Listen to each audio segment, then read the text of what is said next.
Been a while since we heard that one.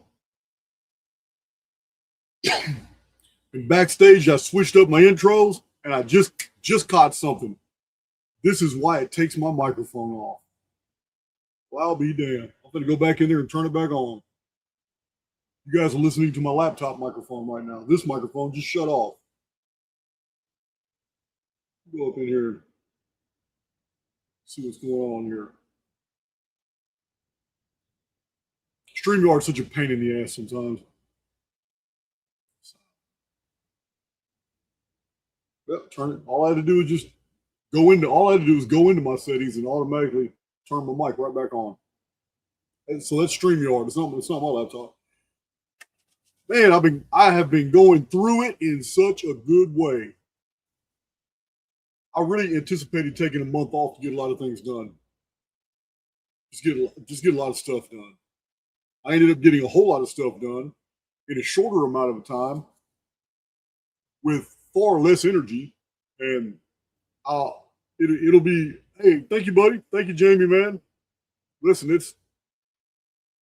I put things into the wind with nothing but a wing and a prayer. I put some shit out there in the field. Then I involved two other souls in my plan. No one else knew anything. This is what I want to do. This is how I think I can achieve it. I involved two other souls. We agreed it was a possibility. I put the money in the wind. Let me tell you something. I thought this was going to be a strong. I did get some setbacks. I did. I got 4 no's. I got 4 no's before I got a yes. Whole life's about to change. And I'm so excited about it. You guys are going to hear about it soon. But taking our cakes to the next level, it's just a fundamental changes in my own life that must happen. They must happen. So this is where I'm at. I was really anticipating doing my next live in an entirely different environment, a new studio, a different studio. Well, that's going to happen. But I told you I was going to take a month off to make this happen. I've taken a little bit over 2 weeks off, and I've already made it happen. I just have to now wait on the build out.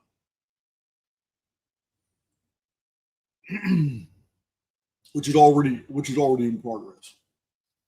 So I've been busy.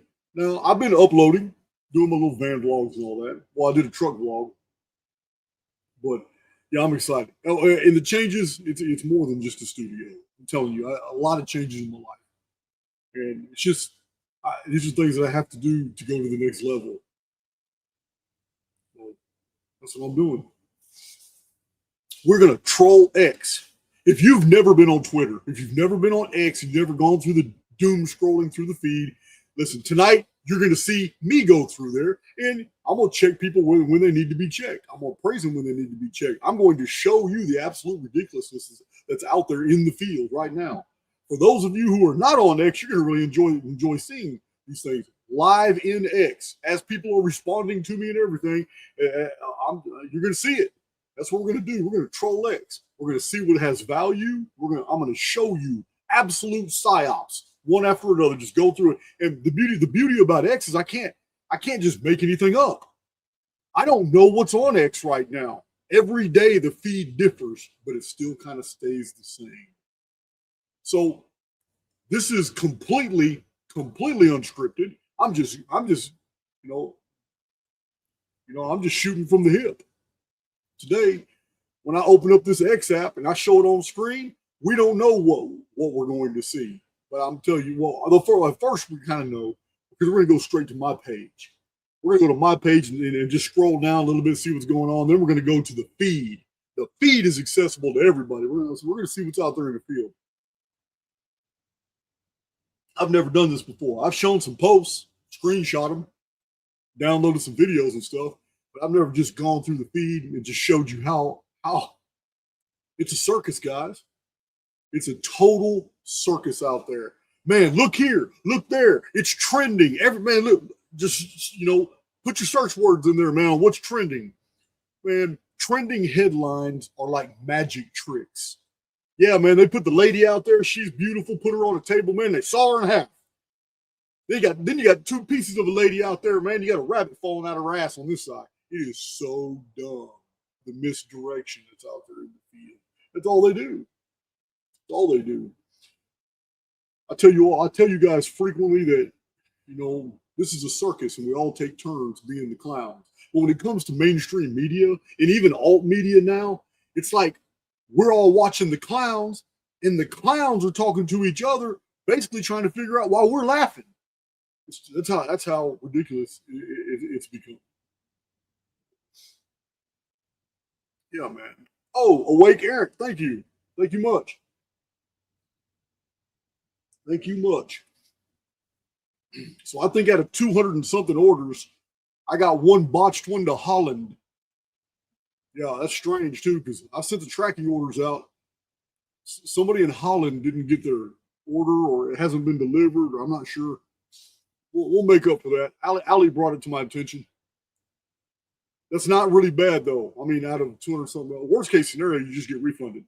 But I like everybody to get their stuff or get something. A lot of people who didn't get exactly what they wanted ended up getting very happy because I just shoved stuff in boxes.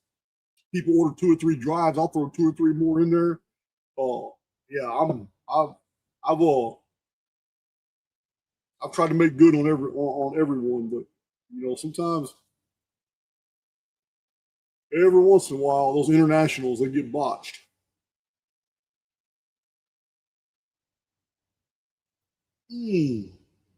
Coffee's so good. Yeah, I'm so excited. I'm so excited. So it's just our lives are attached to mathematical patterns that were set in motion, maybe before we were born or whatever. I know this. My life has always been attached to the Phoenix. Now, this is going to sound very strange to many of you who have not followed me for a while, but those Archaics veterans who have been here around, you know that when I was 17 years old and they put the handcuffs on me and I did not see freedom again for 26 years and 44 days.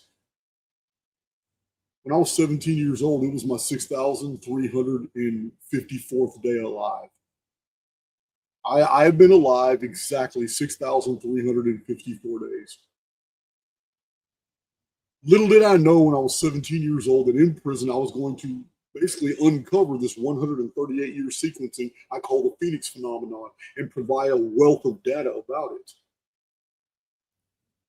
It is absolutely amazing, but it is a chronology that, as I've shown in many charts, is precisely 6,354 years.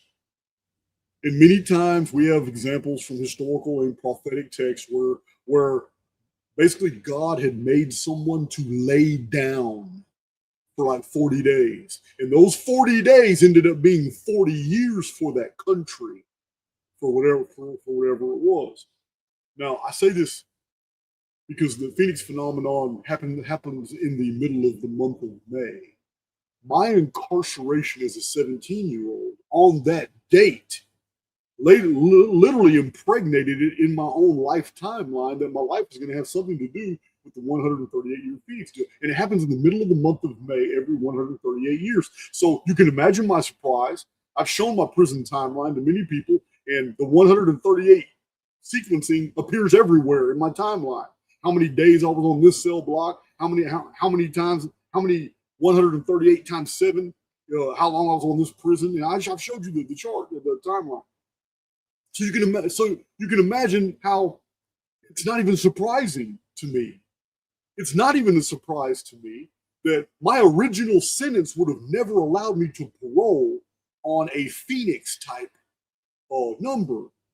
But I got caught with a cell phone. Well, I got caught 4 times. And the 4th time they caught me with a cell phone on maximum security, they gave me 7 years. When they gave me that 7 years and overlaid it with the sentence I was already doing, they stacked it on top. And then they made me parole the first sentence before I could even start the second sentence. When they did that, it changed my timeline. When I was released on parole, it counted a definitive timeline divisible by 138 all the way to May 15th. May 15th, guys.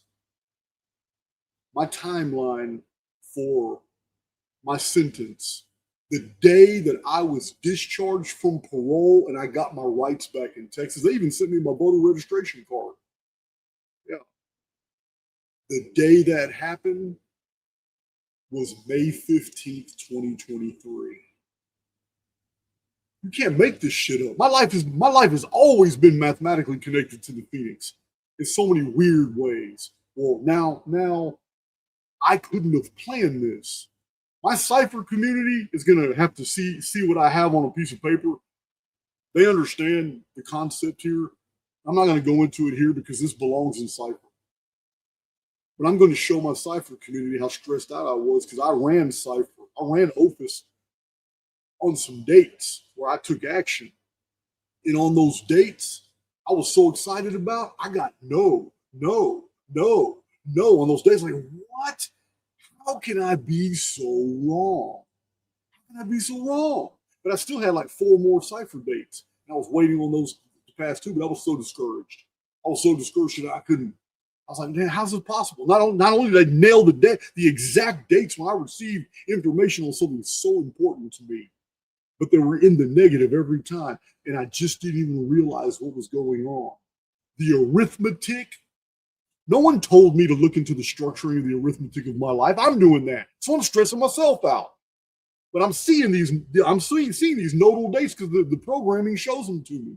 I'll be damned. I'm so stressed because it shows that the OFIS system is working, but it's giving me the exact opposite. So there's a flaw in the programming. Something's going on here. And then everything hit me like a ton of bricks. I was so happy. There's a lot of my real close friends and family, they know. But I've told everybody to keep a lid on it right now. But they know. And all the changes about to happen in my life. But the 5th date came up. And it was a yes. And it happened to be at a location that I absolutely love. And I would not have had this opportunity if any of those 4 no's on those earlier dates were actually a yes. I would have never found this other opportunity. You understand? So is the OFIS software wrong? Or is it showing me too much? I shouldn't be seeing everything. Anyway, well, that's a discussion for the Cypher group and maybe the master class. This is some deep shit. But this is what happened to me. I've been telling my class, I've been running my own numbers and all that, and on something pretty important in my own life, and I'll be damned. Because, I got some pretty heavy people involved in my life, helping me with things. And it was very discouraging for all 3 of us, for me to see these no's. It's real discouraging for me because the dates were supposed to be yeses, according to my program. Anyway, the reason I'm telling you that is because the fifth date was just a few days ago, and it was a yes, but it came with a condition, and the condition means I can't move forward until May 15th. It has nothing to do at all with me. This is a condition on their end, and it blew my fucking mind. So anyway, that's it. That's all I'm gonna tell you. Just leave it alone. I will close my mind. All right. Let's see what we got here. So I heard a rumor the One Tucks are doing a little better. That's always good news. It's always good news. So I had you guys know I love my books, and that's why I'm excited about this new development too. I'm actually going to be able to put my books in an order that I want, not have a separate building for a library, not have all these books all in here too, separate from my library. Now, man, need it all together. So We had an errant that's making a lifestyle change who decides, you know what, I'm going to move, downsize, and all that. But Jason, I got to give you first dibs on these books because I bought these books because you told me that these were good books. So I bought all these books and I've read them. And my wife's checked out the ones that she wanted to, and we have this whole box of books. You know, they're good. They're the ones you recommended, but I'm not gonna keep them any longer. I'm going to travel and I'm downsizing, and I just wanted to know, would you like to make me an offer? Are there any of these books you want? So he sent me 5 photographs of all the books. When I see them, I'm like, whoa, man! I read all these books. Some of these books are very rare. Some of these books were I read in prison, and I haven't been able to find them since. And he's got them. I'm like, wow, 6 of those books in that box, like 34 books. 6 of the books in that box I did not have in my library. I had all the other ones. I did not have them. So it was like, hell yeah. I sent him money for the whole box. And he sent the books. Exchange went perfectly. And then I took all the extra boxes and I offered them to Underground. And in the Underground, I offered them, and they've already got all the books. I've already mailed those out. But yeah, I love things like that. Because I got my money back. People in the Underground sent me money for the books that they wanted. But I got the 6 books that were not in the Arcades library. I got them added, so I'm pretty happy about that.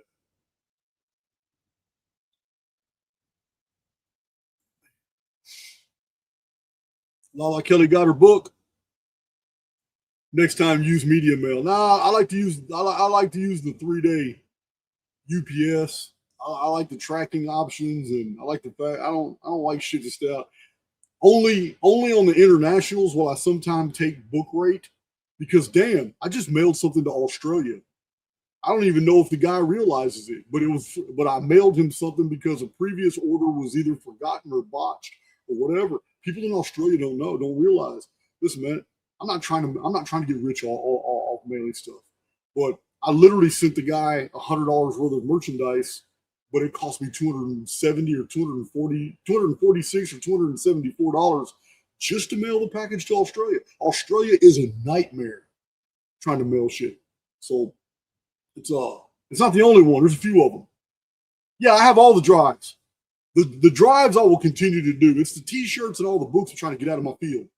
I still got a bunch of books because my publisher didn't know what I was doing. He sent me a big old box with more of my books. I'm like, why you do this to me, man? I had to tell him, I said, man, I'm trying to sell books through you. I don't want to deal with this anymore. So I went ahead and just signed them all, and I'm selling those books. But I don't have any more T-shirts. Don't ask for T-shirts. They're gone. T-shirts, mugs, stickers, all that's gone. Keychains, mouse pads, posters, chart packs, all that's gone. But what I do have are these drives, 256 gigabyte drives that have all the drives on them. I'm not sending a bunch of little drives no more. I went ahead and bought a bunch of expensive drives, and I upload all the drives onto one. I just send it out because it's so easy to send out like that. So yeah, I'm still doing the drives. Full Metal Rabbit. Full Metal Rabbit. So we have a badass video coming up on simulation theory. Oh yeah, I've been looking at the chat. I've been looking at people's stuff, but I think a lot of people, they provided some value in the comments, but it also tells me what they're not considering. The very comments that try to argue against simulation theory, I can tell says, "Wow, you've never taken this." I'm not angry with them, and I'm not looking down my nose at them, but it shows me, wow, you're not even considering this, and this before you said that. So I love reading the comment section because it just shows me so many different facets of looking at the same thing. So we're going to go hard on simulation theory. I'm not trying to convince anybody we're in a simulation. What I'm trying to convince everyone is that our world is not what you think. And whether your conclusion is the same as mine about simulation theory, if you take into consideration all these facts I'm going to bring to the table, you're going to have, if you're going to be honest with yourself, you're going to have to conclude that the world isn't the one we've been presented. You don't have to conclude that we're in a simulation. But if you're smart and if you're honest, you're going to have to conclude that this world is not the NASA version that we've been promoting. It's not a true physical reality. It's an experience. It's a perceived reality. A lot of people can't get past that milestone. But once they do, it's going to open up a lot of doors for them. So it's probably going to be about a 3-hour video of me just unleashing information and illustrations, anecdotes, just going off the simulation theory. And I'm really thinking about inviting Rizvac back to the channel. You know, he's real big on simulation theory too. So yeah. Meanwhile, let's look at this egghead right here. Yeah, that's an egghead. Let's go ahead and start trolling. Yeah, whoever just sent that little money, I appreciate it. Thank you. Yeah. Yeah, I'm not destitute, but damn, have I run through some money in the past 2 weeks. Anything, hey, you gotta treat money as currency. You gotta let it flow to get the things you want in life. Because you try to hold on to it, you're really sending a negative signal out to the construct that, oh, conditions must be worse for this soul than I thought. Because he's really trying to hold on to stuff and be conservative. Therefore, the construct does what? It creates negative conditions that make you tell the truth by holding back your money. Yeah, man, everything is just the exact opposite of what you think it is here.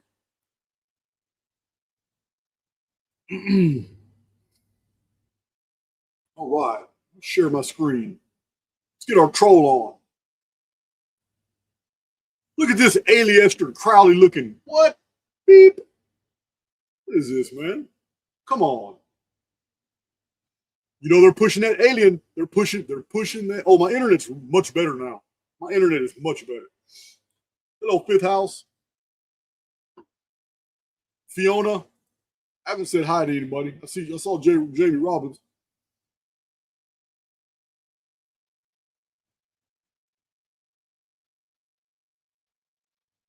Chevy Aaron. Chevy Aaron, how long have you been on the channel, man?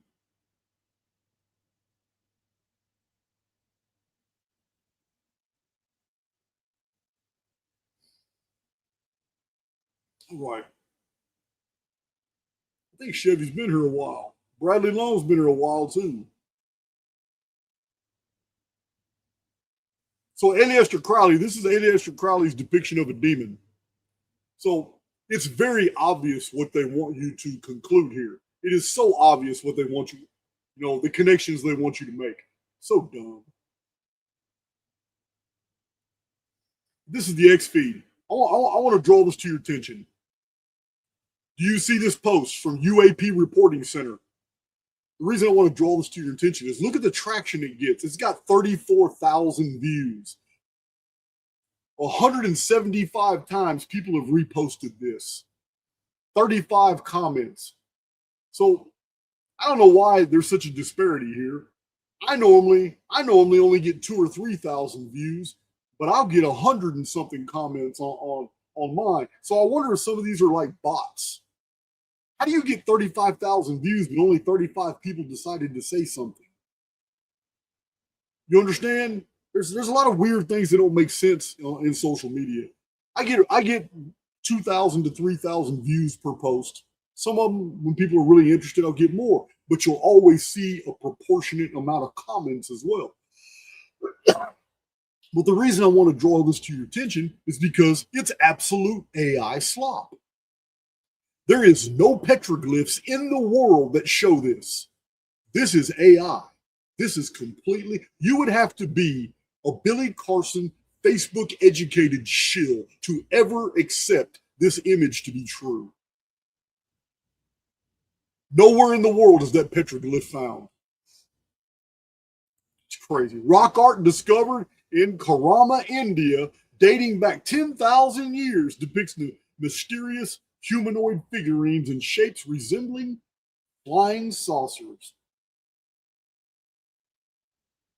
Yeah, man. This is the state we're in now. This is what we're up against when we're trying to promote the truth. This is complete BS. But it gets a lot of traction. Here's another one. Another one, complete BS. I don't even know it's a Chinese account. But why isn't the pyramid in Antarctica a topic of discussion?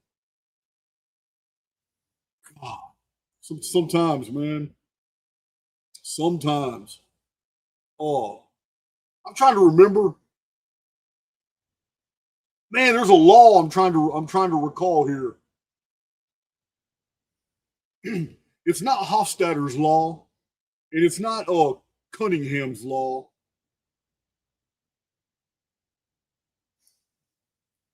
Clark's third law. You know what I'm talking about? Murphy's law, Occam's razor. Damn, man. Oh, Betteridge's law of headlines. So Betteridge's law of headlines. See the Antarctica deal? In Betteridge's law of headlines, any headline in the media that ends in a question mark can almost always be answered as a no. That's Betteridge's law of headlines. Here it is right here. Total AI channel with AI slot pictures. I've always wondered about this, but why isn't the pyramid in Antarctica a topic of discussion? Get your ass off X. Or somebody finds who you really are. Dumbass. Look at this. 578,000 views. 233 reposts. Me personally, you guys should never vote me in office. I should never, I'm a convicted felon. It's never going to happen anyway. But if I ever ran for office, you would do society a favor and never elect me. I have zero tolerance for bullshit. And those 233 people who reposted this AI slop crap would have had a lifetime ban from X. Word would have spread like wildfire. And if people didn't understand then, the second or third or fourth AI slop post I saw after that, they'd get everybody who reposted get lifetime bans from X. Word would spread like wildfire. And then people would stop posting the AI slop. Yeah, vote for Jason to be an admin of X. You'll see a badass operating X and people on their best behavior trying to promote truth and leave that AI BS alone. Hell yeah, your ass will get blocked left and right. Wake up in the morning, long faced. Jason got me, man. Damn, man, Jason got me.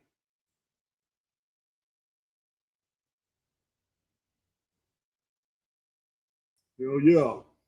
I should contact Elon Musk. Look, man, you need to hire me for 30 days, man, to go through your X, man.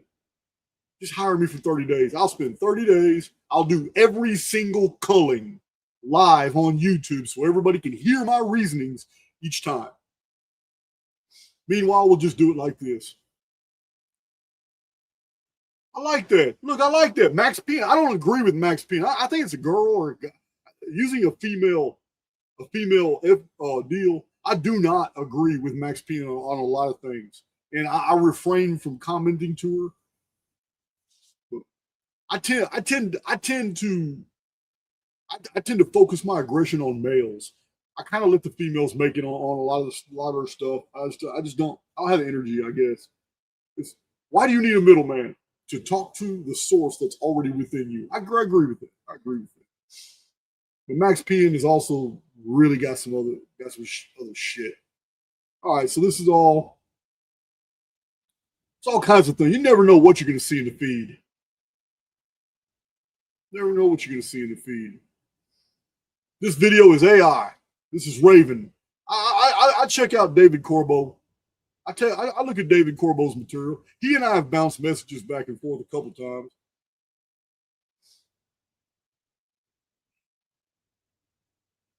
Yep, the first man on the moon was Neil Armstrong's cameraman. Yeah, when I see shit like that, I rip it right off. There it is. Boop. It's going to go into one of my files. I literally have files with tens of thousands of memes just like this. Many of them I've never even shown. I just got them for future reference. Whenever they take this internet down or whenever they start true censorship, I want massive archives. I don't want to be one of those. Yeah, when they take the internet down and they replace it with an AI slop version and they remove all these memes and do all that, it's gonna come. It's coming. I want to be the guy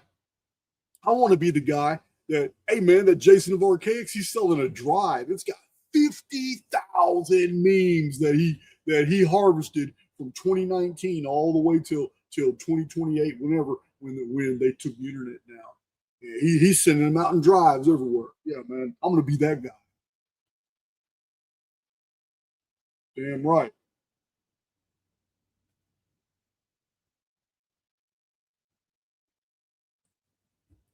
Yeah, not just memes, but you know me. I also got like 50,000 PDFs of old books.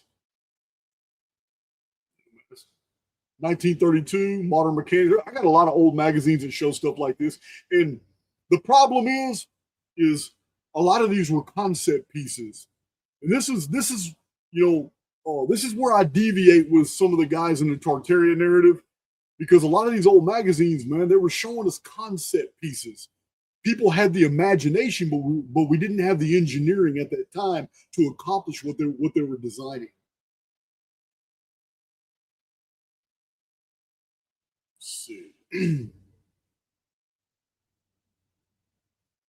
There's Joe Rogan. We don't even need to talk about him. All right. All this political shit. Here's Smiley Z. If she's listening, it's like 3 or 4 o'clock in the morning in Europe, where she's at. She lives in paradise, way up in the mountains in Europe. I follow her post too. Look, I give her a boop. I give her a little old heart every time I see him. She's on some deep shit. I only, you guys thought I was deep shit. Smiley Z's on some deep shit. I've talked to her on YouTube before. I mean, in underground. Huh. What do you call this group of goths? Well, they're all female. And you had Goths, you had Ostrogoths, and you had Visigoths. I don't know. What would you call these Goths?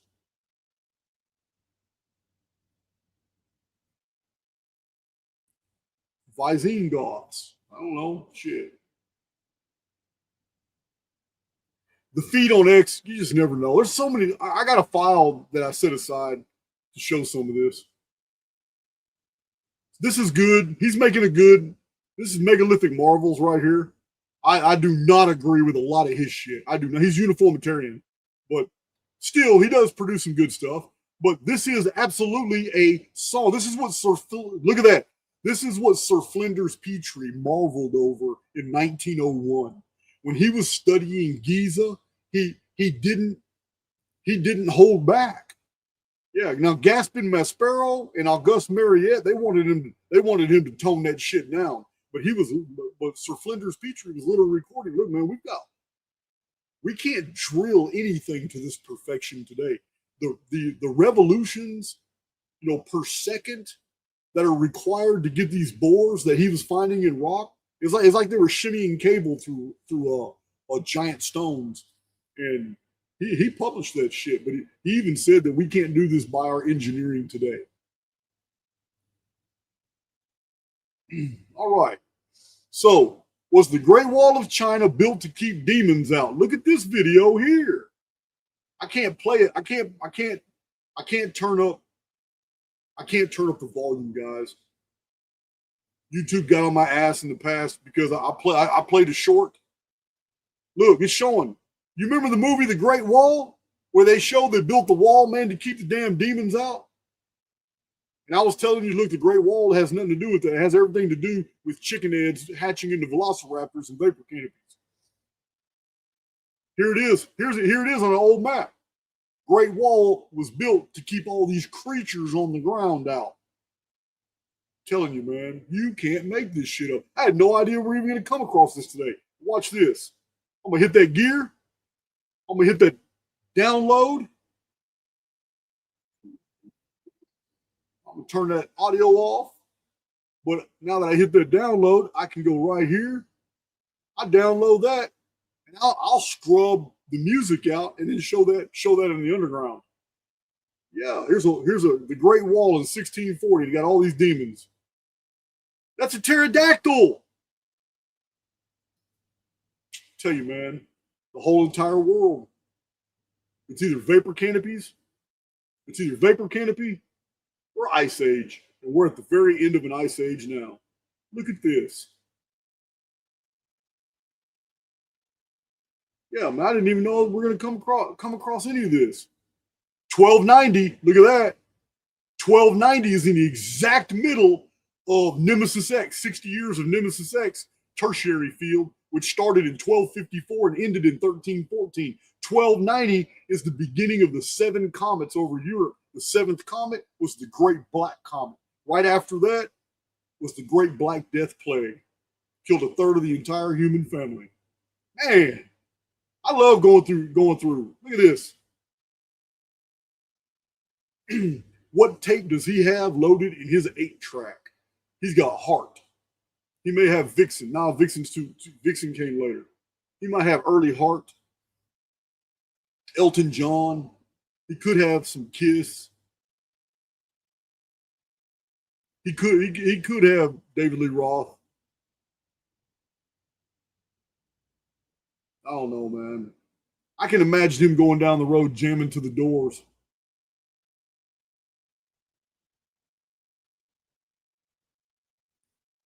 Yeah, that's pretty interesting there. Unearthed, you have to watch Unearthed. This dude here, I'm putting his business out there. I got on his ass today about producing AI slop. And I'm going to tell you now, I'm a pretty well-read guy. I have gone through every book in the Archaics library. You remember Big John and I photographed all this shit. He photographed way more than I did. I've never seen anything like this. And because it's unearthed and he's been caught producing all kinds of AI slop, even his scripts are AI. This script is AI. I called him out on it. I said, dude, your scripts and your pictures are AI, dude. Full of shit. He's not going to respond, but other people agree with me in the chat. Brendan Fraser, how did you fall, man? You were so badass in The Mummy, man. Man, I was so jealous of you, man. You had that hot Egyptian chick chasing you. I was sitting in a prison cell watching The Mummy through the bars. Yeah, man. I'm not trying to turn this into. I've already done prison videos, but I told you guys I used to get in trouble so much that they put me in ACR, administrative cell restriction. Some of the prison guards are really cool though, and they're like, "Damn, man, they understand. They understand when a man's had enough, and he just goes postal. They understand. Some of those prison guards are cool. So 1 or 2 in the morning, they just tell me, "Hey, man, look, man, we got to put you up before 5:30 before shift change, man. But you want to come out to the day room, man? We turn the TV on."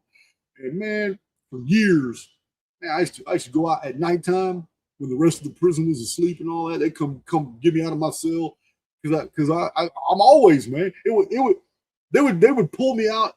ACR is an acronym that was used by the state of Texas to hide the fact that they were throwing people into solitary confinement. So a lot of the prison guards weren't cool with it. But yeah, man, they used to throw me in solitary confinement all the time. So I'm not a team player. I'm not a team player. You're not going to have 2 black dudes beat me up and think I'm going to get back on that rec yard. I'm going to chase them down. It's not going to happen. No, man. Well, if it's a one-on-one fight, it's all good. But as soon as people lynch me and all that, now they broke the rules. Now I'm not that guy who's going to go walk around the next day on the rec yard when the whole rec yard knows that happened. I'm not that guy who's going to let that go. So, man, I used to get in so much trouble. And let me tell you something. Some of those prison guards were so cool. So cool. I used to come out and I used to watch. Whatever they would put on the remote. Sometimes they'd give me the remote. But in maximum security, in the dungeon, the TVs were inside of a plexiglass box, so you couldn't destroy the TV because you had some nuts that would try to do that. I used to come out every night and I used to watch Married with Children. I watched every single episode. Bart Simpson, because that's all that was on late at night. It's just reruns and shit.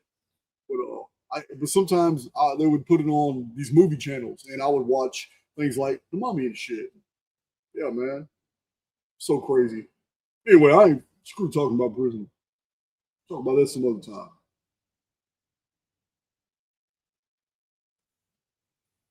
Let's see. Yeah, I got in trouble with a nurse. I told you guys about it. Somebody said, "What about the nurses?" Yeah, I got in trouble with a nurse.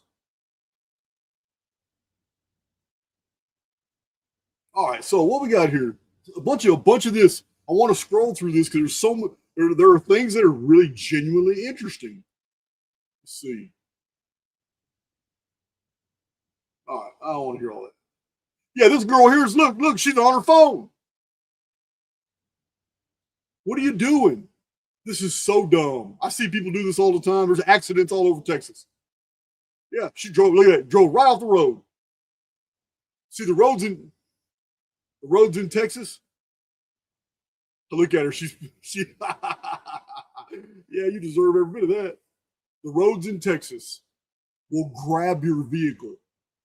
Yeah, the roads in Texas look just like this. There's nowhere for your wheels to go. If your wheel crosses that white line, the median, yeah, the ground, the ditch will grab your wheel, man, pull you in it. It'll pull you in it. She deserved that. All right, so major new development from Alex Jones. The Turkish government has authorized an archaeological excavation of the resting place of Noah's Ark. Now, I'm going to have to tell you guys that Alex Jones did not write this. Alex Jones is not British. This is a British spelling of archaeological. In the United States, archaeology is spelled EO, not AEO. Somebody else wrote this.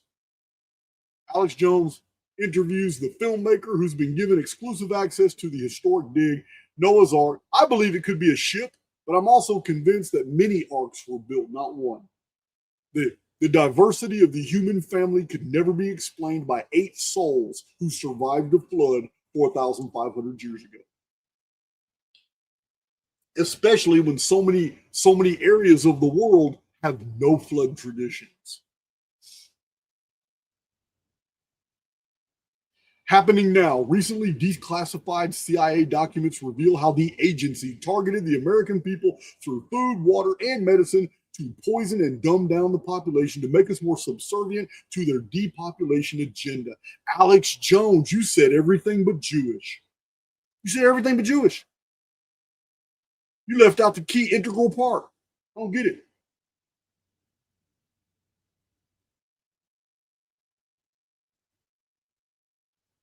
The dams were never for power or water. Yeah, I've heard this theory before that the dam was built to cover up ancient architecture, but I've never seen evidence of it. I've never seen evidence of it. I don't know. I don't know what California being an island would have anything to do with the Hoover Dam. I've been over the Hoover Dam, somewhere near California. Oh, so what's going on? Yeah.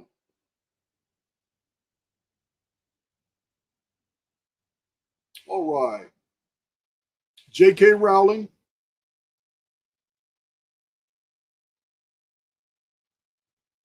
Love it when a planet. Yeah, she's been against the whole transgender, the whole acronym deal from the beginning.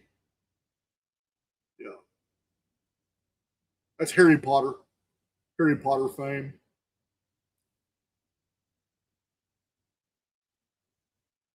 I seen some good ones earlier today. Breaking news. Evangelical and Jewish religious leaders gathered today in South Florida to pray over a golden statue of President Donald Trump called Don Colossus. This is idolatry that needs to be both called out and condemned. Yeah. He's the golden child, all right. All right, top lobster. Aliens are demons. It is theological. Yeah, well, I mean, that's the big topic right now. This guy has Trump's new ballroom tattooed on his chin. This has got to be AI. It's got to be AI. There's no way this dude has got Trump's new ballroom tattooed on his chin.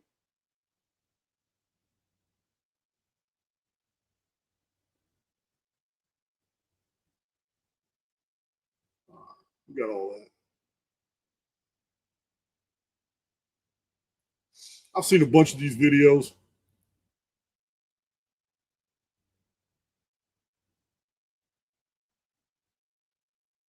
You're gonna rob somebody? Yeah, there ain't no way in hell. No way in hell you finna rob me and take me off my motorcycle. No way in hell. I'll be on you so fast. If I take a bullet, so be it. I promise you, you ain't getting up off the ground. So dumb. Yeah, that's exactly what you do. Yeah. Bikes are heavy, man. I'll go back and do it again. Bikes are heavy. Make him work. Oh, man, you wanted to give up your bike. There's Dutch Sense. You guys know who Dutch Sense is. Let's see, Dutch Sense. After going back and rereading a bunch of my posts, I think I owe the whole community here an apology. Really disappointed in myself for falling into the negativity downward spiral trap. Consider this an official apology for anything I said that was vulgar, foul, or rude. All right, well, I really don't follow him, so I don't know what he's talking about. I know who he is, Earthquake guy. Why would you? I would just, oh man, he's being strangled with the seatbelt. Yeah, just push the seat back. Yeah, push the seat all the way back. All right, I'm bored. Oh, this is great. This guy wants to litter. He wants to throw things down, disrespect people. This is a classic video. I've seen this before. Dude booted his ass out right as the doors were shutting. He's gonna take his shoes off. Look at him. He's gonna take his shoes off and try to run and try to keep up. Uh-oh. Man, listen, it's Superman. This is the bionic man right here. I'm gonna go barefoot and I'm gonna keep up with this subway. Yeah, man. Clown. It's clown world. There's another clown.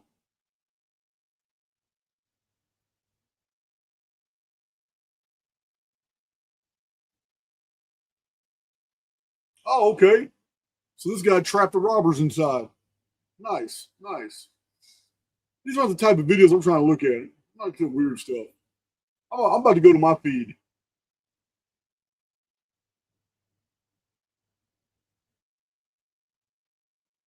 Oh man, this is India. I don't know why these people keep doing this to themselves. This is India. Look, this huge superstructure that they made, this wagon full of people, just falls over. Have you seen the videos of all the people in India who like to take selfies as the train's going by, and they're almost always too close and they get pulled up under that train?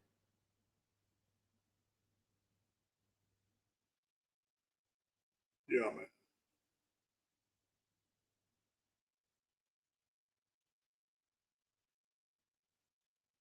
So crazy.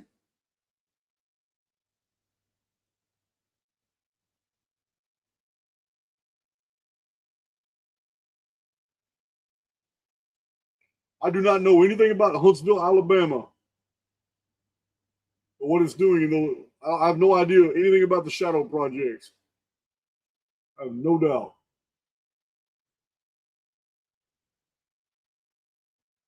Having a high IQ is racist and anti-Semitic. It's crazy. Unmasking the legends.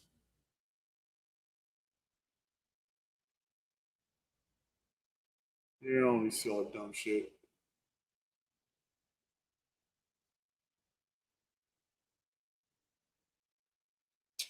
It's just dumb. Oh, there's Victoria Z. We know her.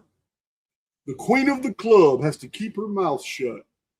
Many celebs are infected under the control of a primeval intelligence. The price you pay for getting the tech implant. See next post. Yeah, man. Most of them have signed the contract.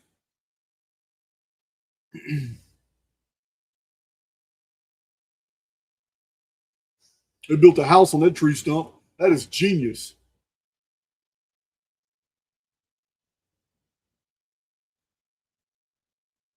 A massive brown bear was spotted navigating the high altitude peaks of Alaska. Yeah, there's no way to determine if this is going to be AI or not. You don't know it's a brown bear. That might be a Yeti bent over. Yeah. All right. That's enough of that.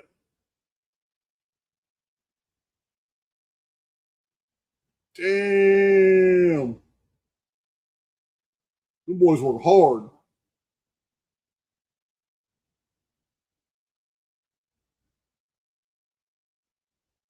Look at that. I've never seen that picture on the bottom. Wow, man. So that's weird. The Uffington horse, it's in a lot of books. Also, the CERN giant. The CERN giant is also in a bunch of books. These chalk effigies that face the sky in England. This one's in Oxfordshire.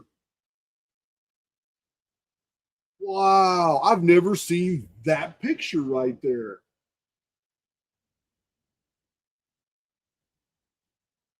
Oh, I can't blow it up any further than that. I've never seen that picture on the bottom with all those people. But you know what? I'm gonna take it. I took it.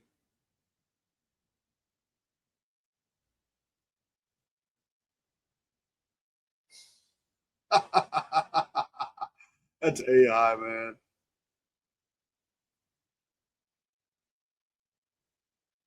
I don't want to hear all that. Yeah, man, the feed sucks today, guys. What's this? 18th century astronomical watch attributed to Kelhoff of Mannheim.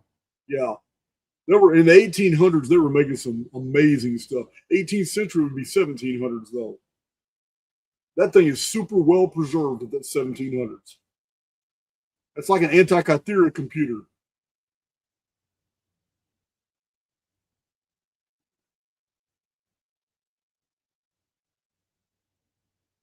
They want to kick. They want to do a kick door. They want to do a kick door, and they all get shot. And they want to go home and cry to mom. Then mom goes and gets the police, and the police come back because the shooter was a white man defending his house. He gets prosecuted. People are getting tired of that shit. There's Sir Escanor. He's a, he's always he's always exposing something.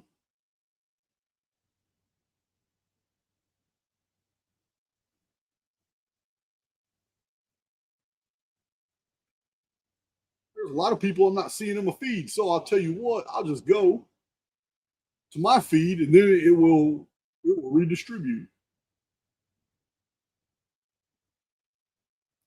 I did see some pretty cool shit. Damn. True. I don't see all that. What a sorry ass feed today. I don't see a lot of good shit today. I did earlier.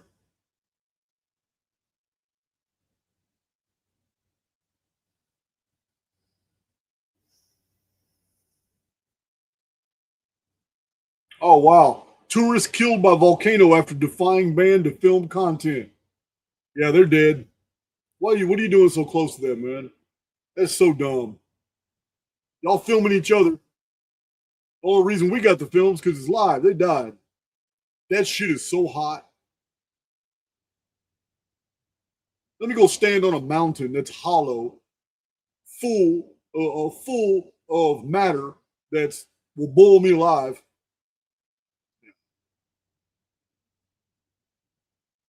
Why would you? So dumb, so dumb, dude. You gotta take all that time to swing. You need to learn how to fight, bro, because those two swings right there ain't gonna do nothing but convince somebody that you don't know shit. Yeah, man. Those two swings right there were pitiful. That dude took them though. All right. Uh-oh. Better move around before I get censored. Although I might go back and watch that here in a little while.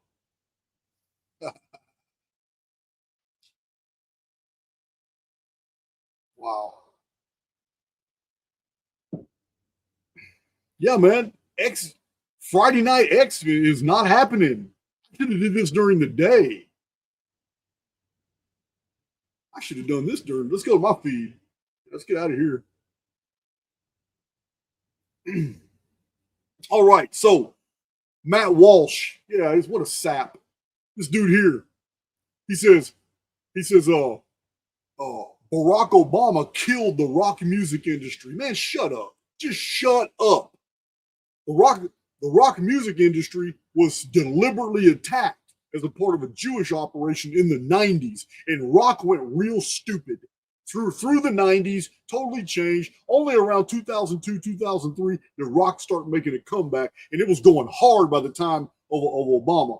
So I I said, Matt, what you think of as rock is some watered down mainstream drivel. Obama didn't kill rock. You're an idiot. You're such a shill. You'd shit your diaper listening to some real rock, like Machine Head, Fear Factory, Trivium, Gemini Syndrome, All That Remains, Dead Set Society. I went off on him. Lamb of God, Atreyu, Slipknot, Decipher Down, Kill Switch Engage, Godsmack, Mushroom Head, Hell Yeah, In This Moment, Adelita's Way, September Morning, Stitched Up Heart, Icon for Hire, Korn, POD. And I said, and these are just the new and Obama era rock groups. Stick with your Disney rock, chump. Yeah, Matt Walsh, man, he does not impress me at all. Oh, I didn't see this comment.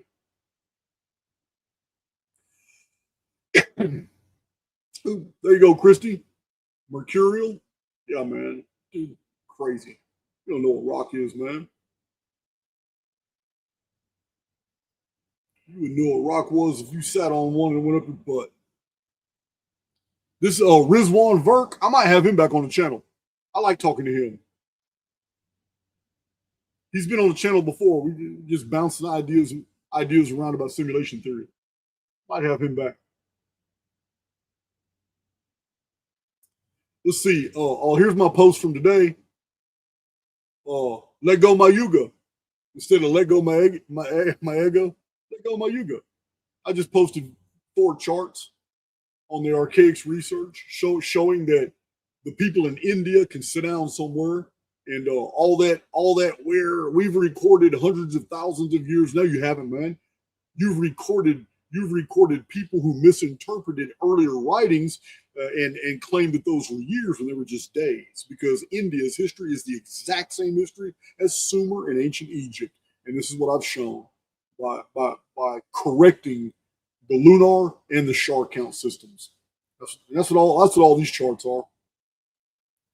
I posted them because somebody was running their mouth about India. I'm tired of hearing about India. Quit thinking India is ancient and old. Yeah, it's not, man. 1687 BC is when basically all the literature of the ancient world started afterward. We have some older Sumerian pictograph and Akkadian, Sargon era cuneiform from before then. But the Ogygian deluge of 1687 BC, I mean, it started Minoan linear A and wiped out everything else. Everybody started over. All the Vedic texts, all the Puranic texts, all the Hindu commentaries, all that stuff comes way after 1687 BC. I'm ranting. I'm going to get off that ranting. What we got here?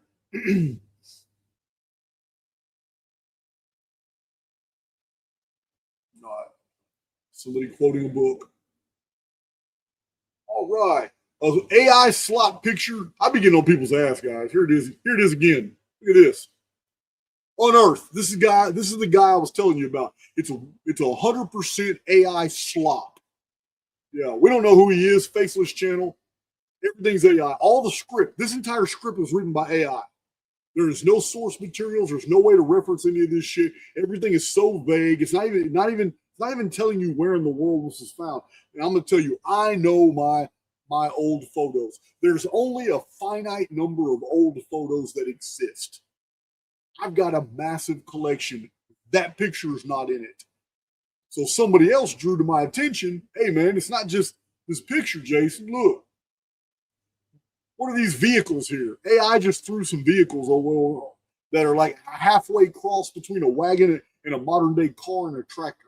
It's just AI. It's bullshit. This is the world we're heading into. We're heading into a world where all this shit is just AI. All right, so here's another person I corrected. I'm in beast mode today on X. Who is this? Okay, so I posted the systemic reset periods. I posted all this showing people the difference between technolithic civilization and the contact period, post-technolithic civilization and the abandonment and shock period, and the Heliolithic period and the post-Heliolithic period, which is after 1687 BC. This is the archaic's chronology. Everything fits perfectly. I'm basically showing the Dark Ages how it fits in the charts that demonstrate this. And this guy here says, what would be the physical mechanism for 300-foot landmass elevation changes? Why would he say that? Oh, okay, I gotta go back. This guy says, what year was the Middle Earth deluge when the Mediterranean basin was flooded? So I had to answer that. And my answer was 2239 BC. In the month of May, the Pillars of Hercules, the Strait of Gibraltar, broke when the North African plate sank about 300 feet. This is why you have damage 300 feet up on the Great Pyramid. The Atlantic flooded into the Middle Earth valleys and forests, and the tsunami destroyed the high regions of Morocco, all of North Africa, burying the Sphinx underwater, damaging it for 340 years. The tsunami struck Malta, blowing 50-ton blocks that have been laid out off the coast undersea. These have been photographed. You can tell by the distribution of the blocks that a tsunami washed over Malta and pushed all those blocks off. The tsunami broke through the Dardanelles and filled the lowland lakes and created the Black Sea. Walter Pittman thinks this all happened in 5600 BC, but that's only because he relied on faulty uniformitarian dating methods and preconceptions. This was the great flood of Noah, Manu, Atrahasis, Nereus, Deucalion, worldwide fame. It was not a worldwide deluge. It was a diluvian destruction of Middle Earth, the Mediterranean. That's what Mediterranean means, Middle Earth. I cover a lot of this in the Archaics Academy. In 1899 BC, the North African plate popped back up 300 feet and forced the Mediterranean northward, exposing the damage to the Sphinx and leaving fossils and seashells all over North Africa piled up around the Great Pyramid as well. So this guy's Daniel says, I should have known that. Great description. Tommy says, what would be the physical mechanisms for 300-foot landmass elevation changes? Even for earthquakes, that seems like a lot. Well, I disagree with Tommy because we've already got it documented all over the world.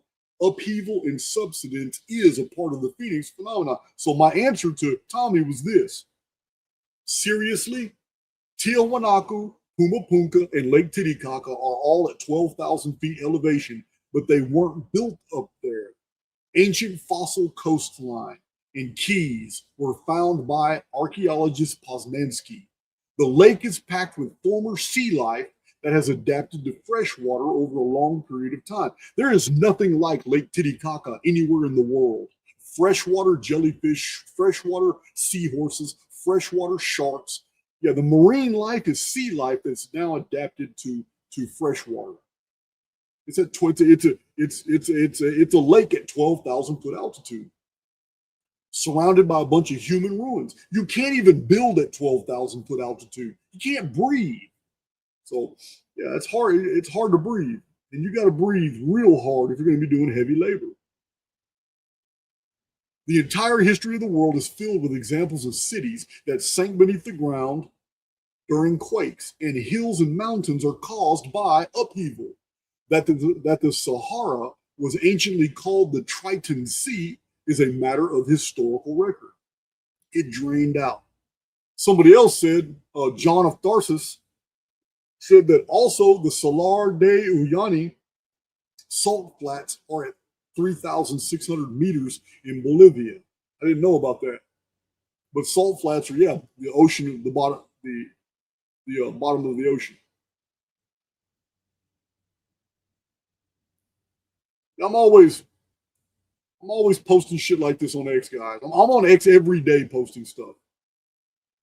Here's my Phoenix freestyle Freestyle Friday video.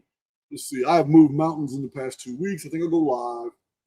Satan's little season theory persists only because those who promote it do the same thing uniformitarians do, practice exclusions. Okay, I just seen that one. Our Western tradition has Abraham. I just showed you guys that on YouTube. There's the systemic reset periods. Here's the Dark Age, Ice Age, Vapor Canopy cycle, 2178, all the mysteries of 2178. Here's about hummingbird. Some of y'all don't know this. More than 350 species of hummingbirds and 656 subspecies of hummingbirds range from Alaska and Northern Hemisphere to South America's Tierra del Fuego. But there exist no hummingbirds outside of the Americas, not in Europe, Africa, India, Australia, or Asia. In the earliest text of the Rig Veda, the statement is made by the priest that we created the gods. What? Some of y'all have heard this before. This is Arnobius of Sicca in Africa, 4th century AD. He was a Christian apologist. This was written 1700 years ago. He said, ransack the records of history written in various languages, and you will find that all countries have often been desolated and deprived of their inhabitants. Every kind of crop is consumed and devoured by locusts and by mice. Go through your own annals, and you will be taught by these plagues how often former ages were visited by them and how often they were brought to the wretchedness of poverty. Cities shaken by powerful earthquakes totter to their destruction. What? Did not bygone days witness cities with their populations engulfed by huge rents of the earth? Yeah, Lisbon, Portugal. Lisbon, Portugal, 1755 AD. In 1 minute, 60,000 people died when the land just sank. Can't make this shit up. Historical record is packed full of this information. But Graham Hancock and Randall Carlson and your Jimmy Upsetties and your William Tyrone Carlsons, they're going to focus on 12,000 years ago and skip all the good stuff. That's what they're going to do every time. Let's see. Here is another amazing chronological data point on the destruction of in the wake of the Ogygian deluge in 1687 BC. Caused by the Phoenix, we have seen in Chronicon that a 25-year darkness followed the fallout, recorded in both hemispheres. Egyptologists admit that 1600 BC begins the confirmed Egyptian dates. But so perfect was this reset that the sciences were started over. In the days of Alexander of Macedon, when he took Babylon 331 BC, the Chaldeans boasted that their astronomical record spanned back 473,000 years. This is recorded in the Chronology of Ancient Kingdoms by Isaac Newton. I have this book in my library. This is the same mistake made by Zechariah Sitchin. The 473,000, quote, years, unquote, is actually days or revolutions of the stars. Thus, 473,000 days on the 360-day stellar year employed by the Chaldeans was exactly 1,313 years, solar years, spanning back from 331 BC to the year 1644 BC, or 42 years after the Ogygian deluge, which was caused by the Phoenix in 1687 BC, that collapsed the entire Bronze Age world, or 18 years after the skies had cleared enough to make astronomical observations again. The Babylonians told the Greeks that the beginning of their astronomical observations was 1,313 years earlier. This is yet another of the many examples of using the Shar date count system to verify historical dates. So the Chaldeans didn't lie. They didn't lie. The beginning of their astronomy was in 1644 BC, which makes sense. Why? Because the canopy that was created in the Ogygian deluge had just faded away. They told the Greeks the truth. Told the Greeks the truth. All right, let's see here. Flat Earth Zone. He gets a lot of traction. Flat Earth Zone. He's talking about Satan's little. This is all about Satan's little. He said Jesus stood before real people, not a distant future generation, and said plainly, "There be some standing here which shall not taste of death till they see the Son of Man coming in his kingdom." All right. Those were his words. He wasn't speaking to us thousands of years later. This is cherry picking. He's trying to say that this verse proves that Jesus came back before AD 70, and then the 1,000 years of the Satan's little season, all that shit, the reign of the saints has already happened. That's his interpretation. The problem with this, there's two problems with this interpretation. One of them, the kingdom of God is within you. It's within you. And if you want to go strictly by, you got to understand, guys, I know my Bible. If you want to go strictly by the exegetical analysis of the crucifixion story, you literally have one thief deriding Jesus and the other thief. One thief is saying, if he's the Son of God, he can get us off these crosses. And the other guy is telling him, shut your mouth, you blaspheming fool. You and I deserve to be on these crosses, but this man has done nothing to deserve this fate. And Jesus looked at him and says, verily I say unto you, today you will be with me in paradise. So if you're going to cherry pick scripture, you can promote any theory you want to. But when Jesus came into his kingdom, he did it on that cross, according to the text. So there's another data point that Flat Earth Zone is not taking into consideration. And that's why I said, hey, bro, you're cherry picking. Jesus also said that the kingdom of the gospel would be preached to all nations before the end. That certainly didn't happen back then. Christianity was still unknown in much of the world 1,000 years later. So this guy, conspiracy final boss, I don't know who this is, but he wants to gaslight us into accepting, that Satan's little season is still true. He says, hey, man, the world didn't mean distant tribes in rural Africa. It meant the world that became Christendom, the 12 tribes that spread through Europe. It was preached to them by 66 AD. He came for his sheep. That is not true. And I responded right here. Most of Europe was led by the archer guilds, and they were thoroughly pagan for centuries after 66 AD. The little season theory is such crap. This is the state of intellectualism on X. This is this guy's reply. He didn't do one laughing emoji. He did two of them. Yeah. So it's so pedantic. X can be really, really brain sucking. Yeah, man.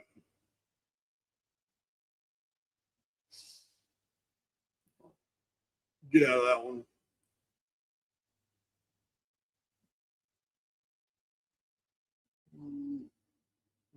I won't beat that. Oh, this is the Viking runestones. No, I need to go find. This is all. Okay. I'm missing some. Oh, I told this guy here, real nigh. He's popping up on my feed, so he must be watching me. I'm not watching him.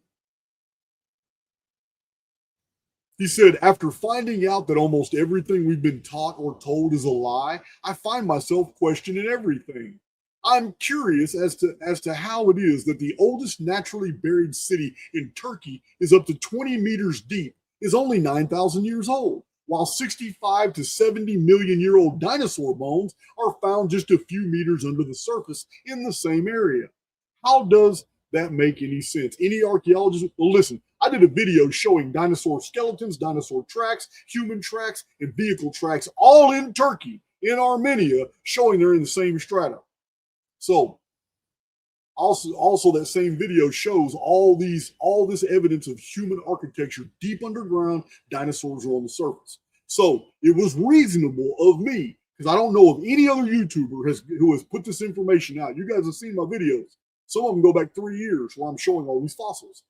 So it was I wasn't out of line. I said, been listening to archaics, haven't you? That's all I said. That's all I said. He instantly replied. I'm talking about it was like he was watching this thread. He says, following context, give me a link. So I responded to him somewhere. I don't know where it was. Maybe it's right there. Maybe it's right there. Yeah, I said, man, providing a massive amount of evidence on my channel that dinosaur tracks, human tracks, dinosaur remains are found all over the world on the surface, but human architecture is underground with human artifacts and remains in coal seams, sometimes thousands of feet under the surface. There is a fantastic amount of data showing that what we call dinosaurs were still thriving up to the dark and the late Middle Ages. So he said, fascinating. I'm going to check out your content. So, you know what? He's trying to claim he hasn't seen it. That's cool. But he might be telling the truth because there's many people who take from archaics and never cite me and repackage it and promote. I've already caught several people. There's a few people that do it behind paywalls. It's no big deal. Information's got to get out there. It's got to get out. So all those are the packages I've been mailing out. The YouTube purge is real. YouTube has been enforcing stricter policies against inauthentic content, which they describe as repetitive, mass-produced, reused, low-effort, or AI-generated slop videos, reused content, and faceless formats. Now, the repetitive and faceless formats are they're hitting the hardest. This has intensified in 2026, hitting niches like horror narration, true crime, storytelling, shorts, compilations, and AI-heavy content especially hard. If you're worried about ever losing archaics, no worries. We already have a backup channel with over 1,000 videos on it, and we'll move all activity into Archaics Underground. That's it. Yeah, I got all I have to do is make it public, and you'll see the backup channel. It's got all the videos. I'm not worried about losing YouTube. I don't make a whole lot of money. YouTube doesn't pay me. Yeah, I got other income streams. My other income streams are far superior to YouTube. I'm not worried about losing YouTube. If I got demonetized, I would strip YouTube all the way down to almost nothing, and I would go hard in the underground and in Cypher like I've been doing. It's no big deal. I just use YouTube for promotion. No sense leaving a bunch of content on there for them to put their own ads on. Yeah, F them. That's what they're doing, stealing people's channels and then turn around putting ads on them. They're just it's really criminal what they're doing. Any channel that's been demonetized, there should be no ads on it. None. That should be the law. Supreme Court should look into that. Yeah, YouTube shouldn't have the right to put any ads on a channel that they specifically demonetized. Oh, not cool. They demonetized me, guys. I'm telling you, you'll see videos of mine just falling like leaves. It ain't nothing. I have a copy of every video I've ever done on YouTube. I have drives full of copies. It's nothing for me to migrate. And truth be told, I'm not greedy at all. But truth be told, yeah, I would have 5 times the income. If YouTube axed my channel, I would have 5 times the income because I already know that at least 3,000 to 5,000 people would just join my underground. Simple as that. So yeah, I'm not chasing the almighty dollar. If I was, I would just delete my channel. I know I got a bunch of people that are going to follow me in the underground and in the Cypher group. But it's not necessary. I live comfortably. I don't need to be rich.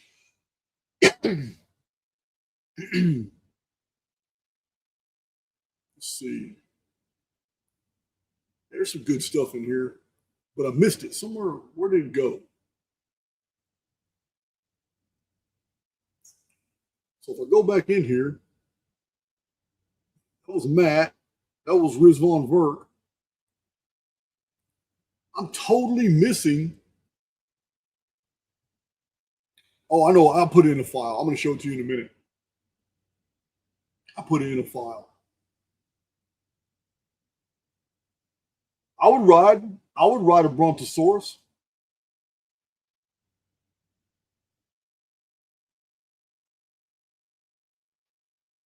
YouTube knows that too. Cayucos, 144 Cayucos. YouTube knows that too.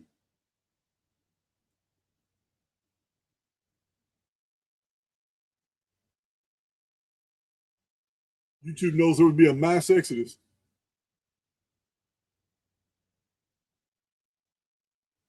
I mean, I hear about a whole bunch of channels, but I know there's still a whole bunch of them up. I mean, I know thousands of channels have been axed and demonetized. I see the complaints and all that, but I know Autodidactic's still up, J-Dreamer's still up, Mark Leakey's still up. They got good channels. They really do. You know, I might have my differences with some of them, but they haven't been hit. Funky Prepper, good buddy of mine, shit.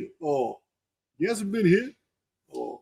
A lot. I mean, everybody I know hasn't been hit. I don't know anybody who's been hit, but I have been hearing about it. Have been hearing about it. Oh, they hit Tartarian Truth, but they did that last year.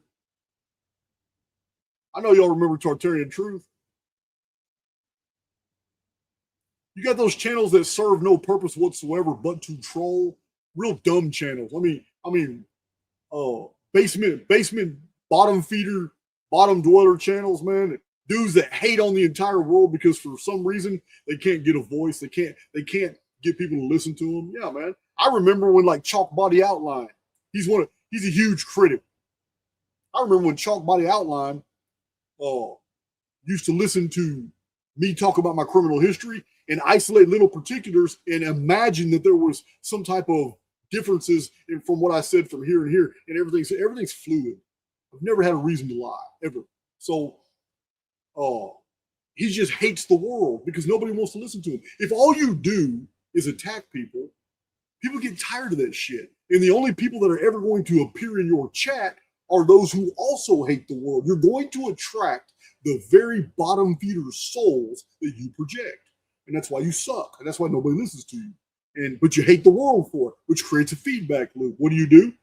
You create more content attacking people, which sucks in more souls that enjoy that type of shit because they hate life too. They're in the same feedback loop as you. So what does it do? You interact with those souls in your chat and it justifies your existence, but you still hate on everybody else because nobody of substance will listen to you. And your subs won't go up. You can't make any money off YouTube, and that's all you do. You are in a loop. And I told you this 3 or 4 years ago. You never listened to me. You continue to do what you do, and it's who you are, man. It's who you are. In 15 years from now, it won't even matter. Won't even matter. But until then, you got a long dark path because you really suck. You really suck. But it's just you can't see it. You can't see it. You're never going to provide anything of value, and because of that, other people who come into contact with your material realize, damn man, this dude's like, he may make some good points here and there, but he's really just hating. What an envious, beep. Just dumb. It's so dumb. Right.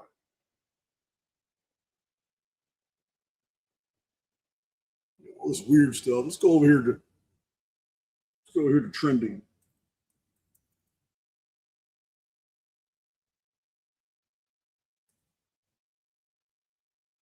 So much weird. David Attenborough. Why is he trending right now? Damn, this is a long time ago. This thing popped up. What did I say back then? This is September 14th, 2024.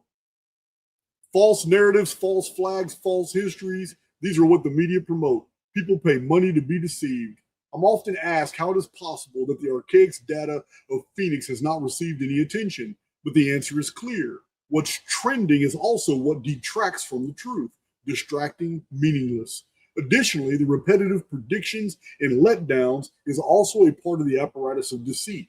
The cryptocracy uses the media to dull down the expectations of the masses, so when they are confronted with real data pertinent to their future, they will ignore it. I will heart my own comment. There it is, right there. Amazing. I'm gonna show this file I got. Twitter sucks. It's Friday night and Twitter kind of sucks. Let me show this file.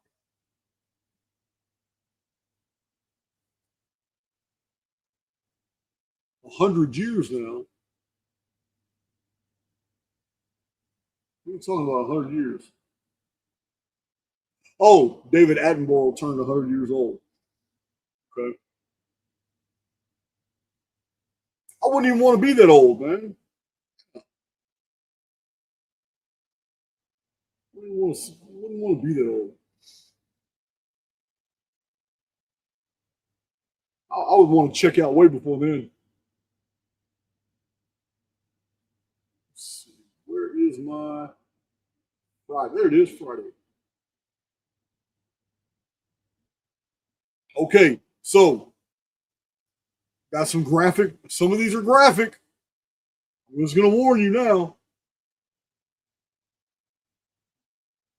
Some of these are graphic. This one's not. This one's just beautiful. This one's just beautiful. So I'm going to, man, it's just beautiful.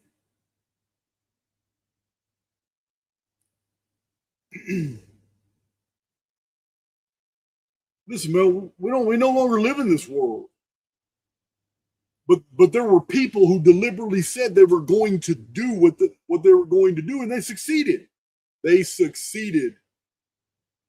They literally said in the Communist Manifesto that their agenda was to turn beauty ugly and to make people forget the accomplishments of their forebears.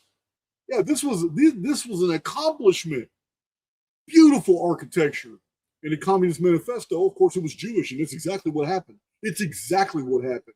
Everything is ugly and austere, and they have ruined and destroyed all this beautiful architecture. I am not in the Tartarian movement. I don't agree with it. I believe the Tartarian narrative basically steals from me my history.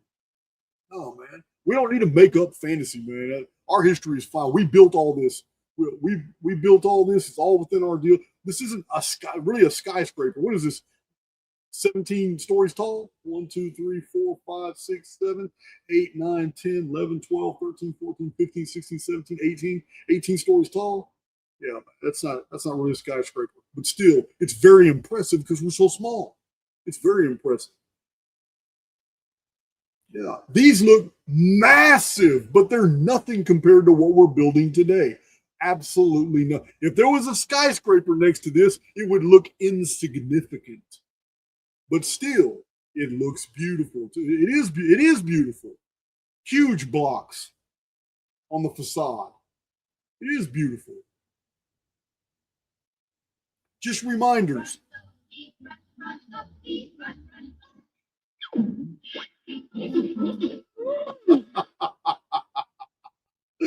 Man, they used to get away with so much back then. I got to show that again.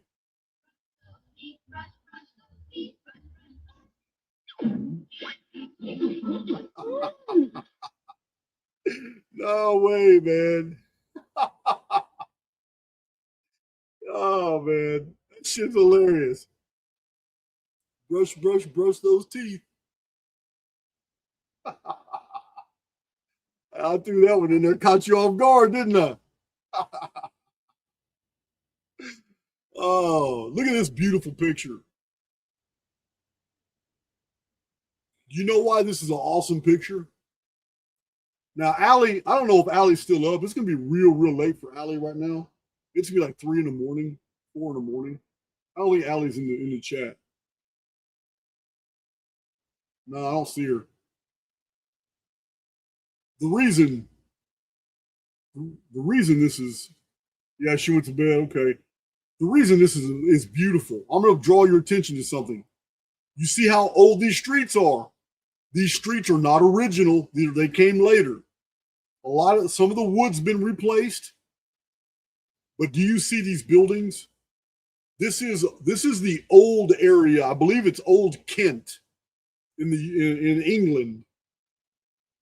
This is these buildings and this is what neighborhoods. This is what the town looked like See the timbers all sticking out here? These are original buildings still standing from the 1300s. Yeah, man. Yeah, still standing. So what I'm telling you right now is these are the buildings that existed when 1/3 of the human race died in the Great Black Death Plague. These buildings have been standing for almost 700 years of world history.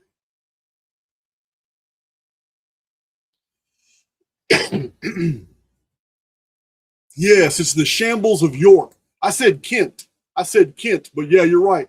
Oh, this is called the shambles of York. And these are original constructions from the 1300s. It's beautiful. It's absolutely amazing. Can you imagine hundreds of European cities? This is how they looked. It's not indifferent to our lifestyle today. But back then they were making only 3, 4, and 5-story buildings, constructions, because they weren't using steel frames, they were using wood and stone and stuccos but still this is all this is awesome, man. You can actually go to these places in England and get a piece of history. You can walk right down the streets. Like, damn, I would love to. I would love to go walk down this, just like I would love to go see the Great Pyramid, because you're going to feel the history. There's going to be an energy there. Every informed field that has ever walked down this street, all the boys and girls, men and women that went into these shops, lived in these buildings right here in this photo in the 1300s, in the 1400s, in the 1500s, in the 1600s, in the 1700s, in the 1800s, the 19 during World War I, World War II, in the 1980s, in the 1990s. That energy's still there. I'm gonna feel it. If I walk down that street, I might be overcome. I would be overcome in awe. I'm gonna feel that accrued energy. It's gonna be there. So many lives have passed up and down the street. Yeah, man, it's crazy. I love these old places. I was revealed a plan of what's going to happen next. So I can't say it. I'm telling you, I know what's going to happen next. So I instructed her. We have a bunch of booklets coming out that when they come out, just trust me. You need to know what's in there. I don't care if you have to just take them. Don't steal them. I'll give them to you. But these are things that are strategic. I know what they had planned. What I told her is how much metal you have in your body will affect you when this thing happens. It has to do with frequency.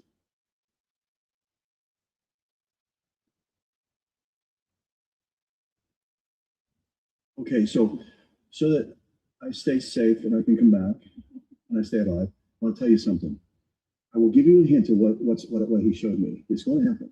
And you have to get rid of these metals in your body. And I know exactly how to do it very easily. If you want to do it fast and quick, it would be green drinks. Anything green, and the whole fiber thing, all that. I know. But what I'm saying is there's something with chlorophyll that has to do with it matches. It's very close to your blood in its structure. That's all I'm going to say. Okay, so you have to have a carrier that will grab things and take them out of your body. Okay, that's why I wanted her to speak to you about this. So if you want to know what's going to happen, and it could happen tomorrow, it could happen, but they're going to say it's something else. You're going to have to do your own thinking about this. I don't want to get in trouble, but just stick a piece of foil in a microwave and picture that in your body.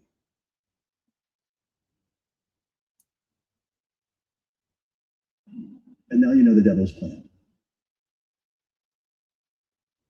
Because you can't see a microwave, you can see the results of it when it's present. And you know to not put foil in the microwave because you just do it once, and then you have a fireworks show that the neighbors talk about coming from your microwave. Are you listening to me? Because frequencies affect different things. And if something is coming that is intentional, if it hits something that stops it, then it starts to heat up because of resistance. If it can't flow through you, then it starts to cook. And that's what I saw. It's pending. They're going to say it's something else. Okay, I'm going to address this. They're going to say it's something else. Well, they've already got the script laid out to blame all climate change, all earth changes, which is really the Phoenix phenomenon. The real earth cycle is that we are at the very end of an ice age cycle. Glaciers are receding right now. We're at the end of this cycle, and it's going to flip fast with Phoenix in 2039 and 2040. Vapor canopy cycle comes back, parthenogenesis kicks in. All these little pods, all these eggs, all these cocoons, all the amphibian and reptilian eggs, all the avian eggs, everything's going to start giving birth to other life forms that are not chickens, not turtles, and not salamanders. And salamanders giving birth to Komodo dragons.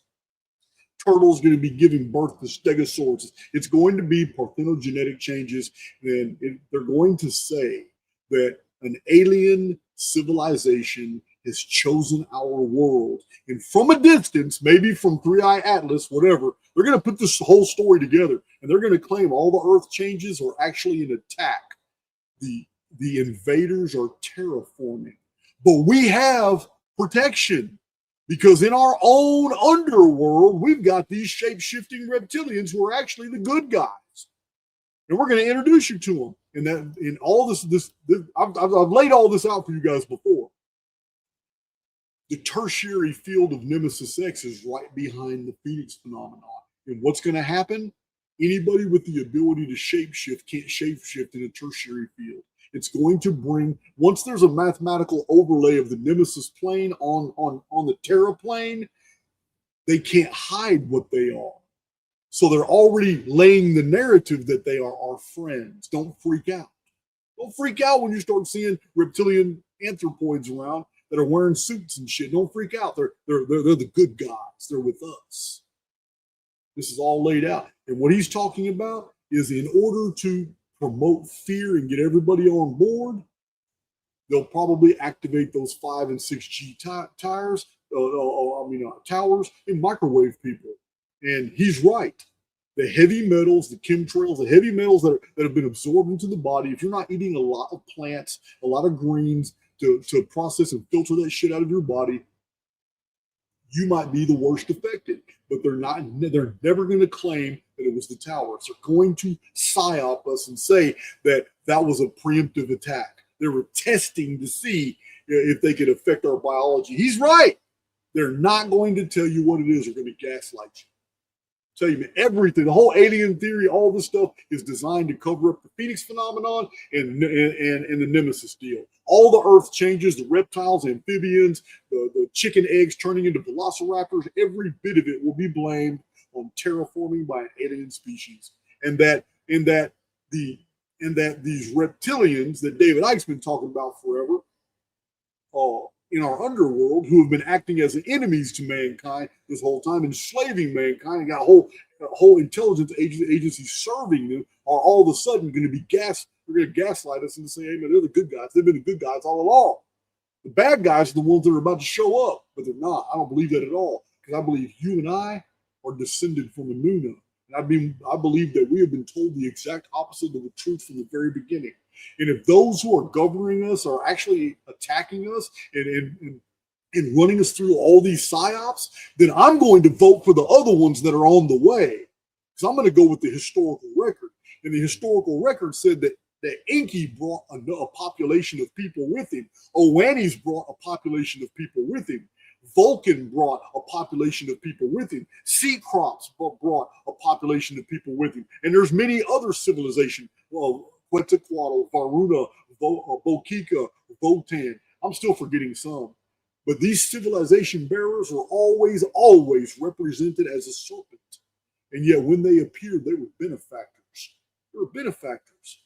They were benefactors, and they brought civilization, and we lived among them, and they gave us everything after the world was destroyed. Instead of enslaving us, they gave us civilization, culture, agriculture, domesticated animals like cows, dogs, chickens. They taught us how to rebuild our communities, how to survive. So I'm telling you now, Jason of Archaics is rooting for the other team. I believe the ones that are coming on the Nemesis X plane are the good guys. And the bad guys are going to gaslight the population into attacking them preemptively. Yeah, this is your battle of Armageddon, but we're not on the good side. That's just my take. That's just my y'all can have your own takes, but that's my take based off a lifetime of research and understanding how every single thing that these people push on me is a lie. I've pretty much got to the point where I'm going to believe the exact opposite of what they expect me to fall for. Yeah, man. I'm not falling for that bullshit about multiple genders. There's only two genders. There's only two genders.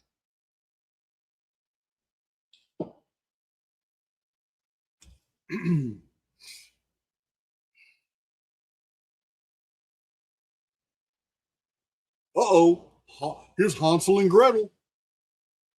Hansel and Gretel. You know, I've been talking about this a lot lately, too. I'm glad people are catching on. You remember 2 years ago, I did a post on X where I showed a bunch of elves and trolls and leprechauns and what they really look like. I said, man, have we been gaslit? Are these European metaphors to cover up for these people? We're now seeing an explosion of this. People are catching on. They're catching on. Look. I'm telling you. Such a cute little Casper. That's why nobody's ever seen Casper. Ghosts are supposed to be glowing white. Mystery solved right here. This is the reason you can't see Casper. There's Rumpelstiltskin.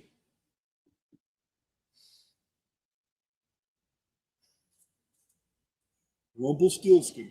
The story of greedy, baby-stealing little troll who crawled its way back to the sewers after being stopped from his evil deals, and the only way to stop him was to name him. Once you name him, Rumpelstiltskin, once you expose him, runs off. In 1994, a Japanese scientist proved your words physically change the world around you, even the water in your own body. I absolutely believe that. I absolutely believe that. This next one is amazing. Before I show you the next one, I'm just going to preface it. For those who have been following my research in the last year and a half, you know, after every systemic reset, the main narrative that rebuilds history is that a mariner race appears and begins to, and that mariner race appears only after a destructive period. And that mariner race, everywhere they go, they become civilization builders and benefactors. And in the last cycle, that was the Vikings, who became the Normans and the Danes and the Swedes, Norwegians. It was the Vikings. The fleets of the Vikings mysteriously sailed out of the Dark Ages into the Middle Ages, and we started building fortresses, citadels, castles, great walls, universities, whole cities, urban centers, canal works. They brought all knowledge from the ship's decks onto land. This was the last. Before that, it was sea crops and Dardanus and Enki and Vulcan and Etana and Enoch. Yeah, before that, we have all these civilization barriers. It's the same story over and over and over. We have, and Danel. I forgot about Danel, the progenitor of the Danan, the greatest fleets of the ancient Mediterranean world. So here we have the Vikings coming out of the Dark Ages. And what was the Dark Ages? It was about 276 years of vapor canopy. What is the vapor canopy? It is a thick cloud cover. You cannot see the sun. But what are the Vikings? They're navigators. So what do we have here? I did not know that there were legends and traditions about Viking sunstones. I didn't know about this, but it makes sense. Here it is. Viking sagas describe, this would be the Volsunga saga, or not Story Sturluson. He's too Christian, but still. Anyway, the Viking sagas described a sunstone that could find the sun through clouds. In 2013, a calcite crystal was found in a shipwreck near the Channel Islands. When held to the sky, it splits light into two beams. Rotating it until both beams match reveals the sun's exact position, even under full cloud cover, confirming the Old Norse legends. This is how you would navigate in a vapor canopy. During the daytime, you could locate the sun through by looking at it through a crystal. It's amazing. A sunstone. Everything starts making sense. So crazy. Oh, there's another one. Hansel and Gretel. You're trying. You get away. Get away, Gretel. She's trying to eat you. Here's some Star Wars wisdom. Around, he fucked. Found out he did. Oh man, I haven't even started my bourbon tonight.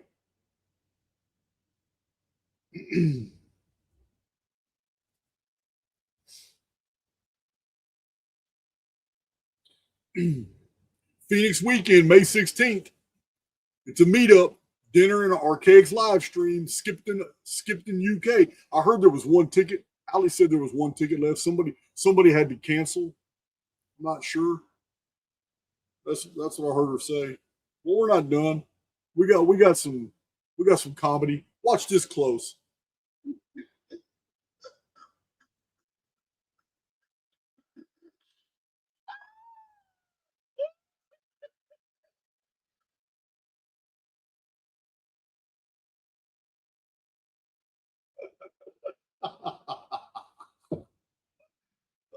I gotta watch that again, man. I gotta do that again.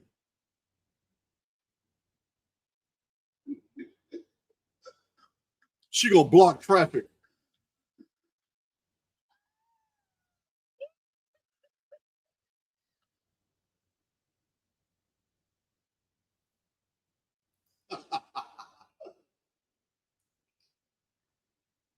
Yeah, man. You gotta love X. You gotta love X. So also, I've shown you guys the petrified vehicle tracks all over the world. All over the world. So somebody had brought to my attention about during the vapor canopy the increase in air pressure and how it would work on aerial aircraft and especially zeppelins and balloons. And while he was describing all this, in my mind, I saw a different picture. I saw what he was describing about the buoyancy and how things would be much easier to fly. But at the same time, I was thinking, damn, that you just solved. I even told him this. I says, bro, you may have just solved the mystery of the petrified tracks, because he wasn't talking about the tracks. He was just talking about aviation in the vapor canopy. Now, like, you may have just solved the tracks, because if the tracks represent a vehicle that was on the ground, and that vehicle was tethered to a zeppelin, then the tracks could be a carrier mechanism by which gigantic blocks could have been moved through the air, put into position. There could have been a swivel platform, and the balloon would actually, basically, it's the propulsion for the vehicle itself. It could have an anchor system to stop from moving forward, but there's no weight in the world that would be too heavy. You would have local engineers using pulleys and levers, and it would be able to move even the most gigantic blocks in the world under the high pressure environment of a vapor canopy. If you have a zeppelin attached to this vehicle that's created these tracks have been found petrified all over the world, all over the place. I believe they only go back to the Dark Ages. I believe all these dinosaur, all these human, and all, they don't go back to the Great Flood. They go back to the Dark Ages. They're all on the surface, and we have a whole bunch of architecture and all kinds of shit deeper in the ground. There, we don't have. This is the problem.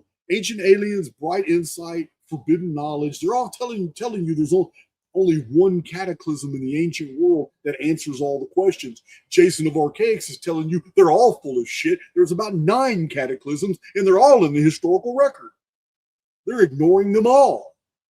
But these vehicle tracks that we have found next to dinosaur and human footprints petrified everywhere would make much more sense if this was the ground-based part to a huge Zeppelin apparatus that was in the sky, because it would make all these megalithic, gigantic blocks virtually weightless. So, I don't know, man. Just something. They're still technological, whatever these tracks are. They're technological. You have to remember, too, these tracks go underwater. They go off in and out the ocean through islands. Yeah. So the ground isn't the same as it was when these tracks were being used or when these tracks were made. It's crazy.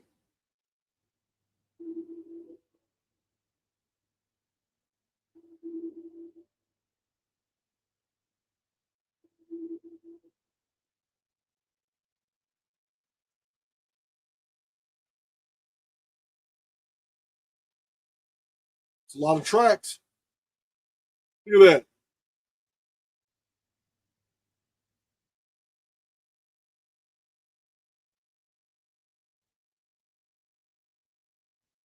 It's so old, all the buildings are gone. You just see platforms. Most of it's all gone. Look at those tracks.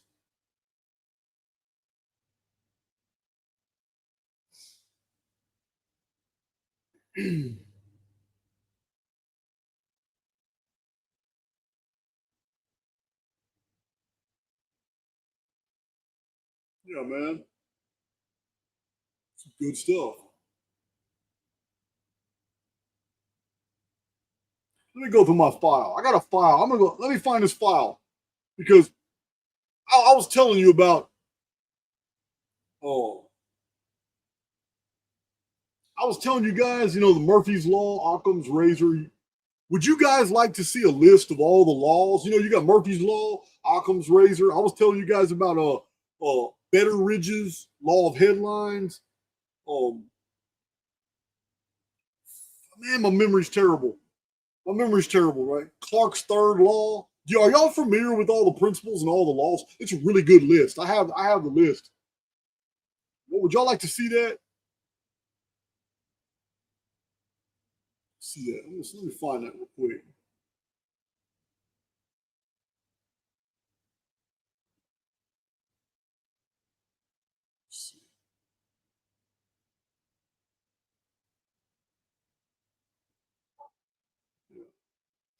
It's all kinds of good little witty laws, like self-evident truths. Like when you're listening to somebody on television or in the media who tells you, "Look, I'm talking about very, very popular people who have been in the media spotlight for years.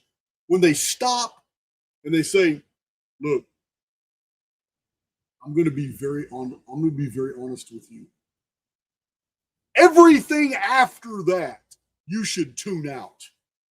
You should just tune it out because he literally just admitted that prior to claiming that he's about to be honest with you, virtually means everything prior to that statement, he's been bullshitting you. Oh, man. Look, I'm going to be absolutely honest with you. He just admitted that he's been dishonest with you in the past. Probably everything he said. Yeah, man. Let me find it real quick. I got this file.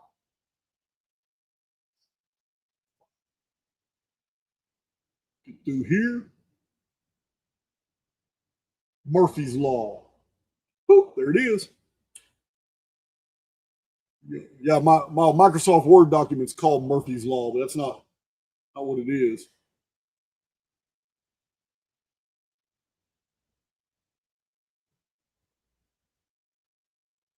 Oh, Hanlon's razor. Man, I got Occam's razor. I forgot about Hanlon's razor. Let me share my screen. Y'all might want to write some of these down. Or I can post them. You know, I'll post them on X. I'll post them on X.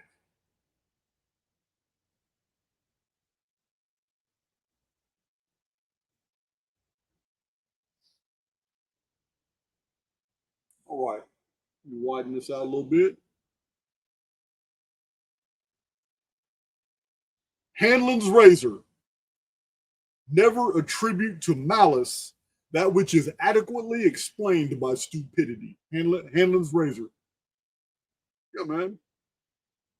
Sometimes people are just dumb. They're not trying to be mean. They're not trying to be vindictive or anything. They're genuinely that stupid. That's Hanlon's law, Hanlon's razor.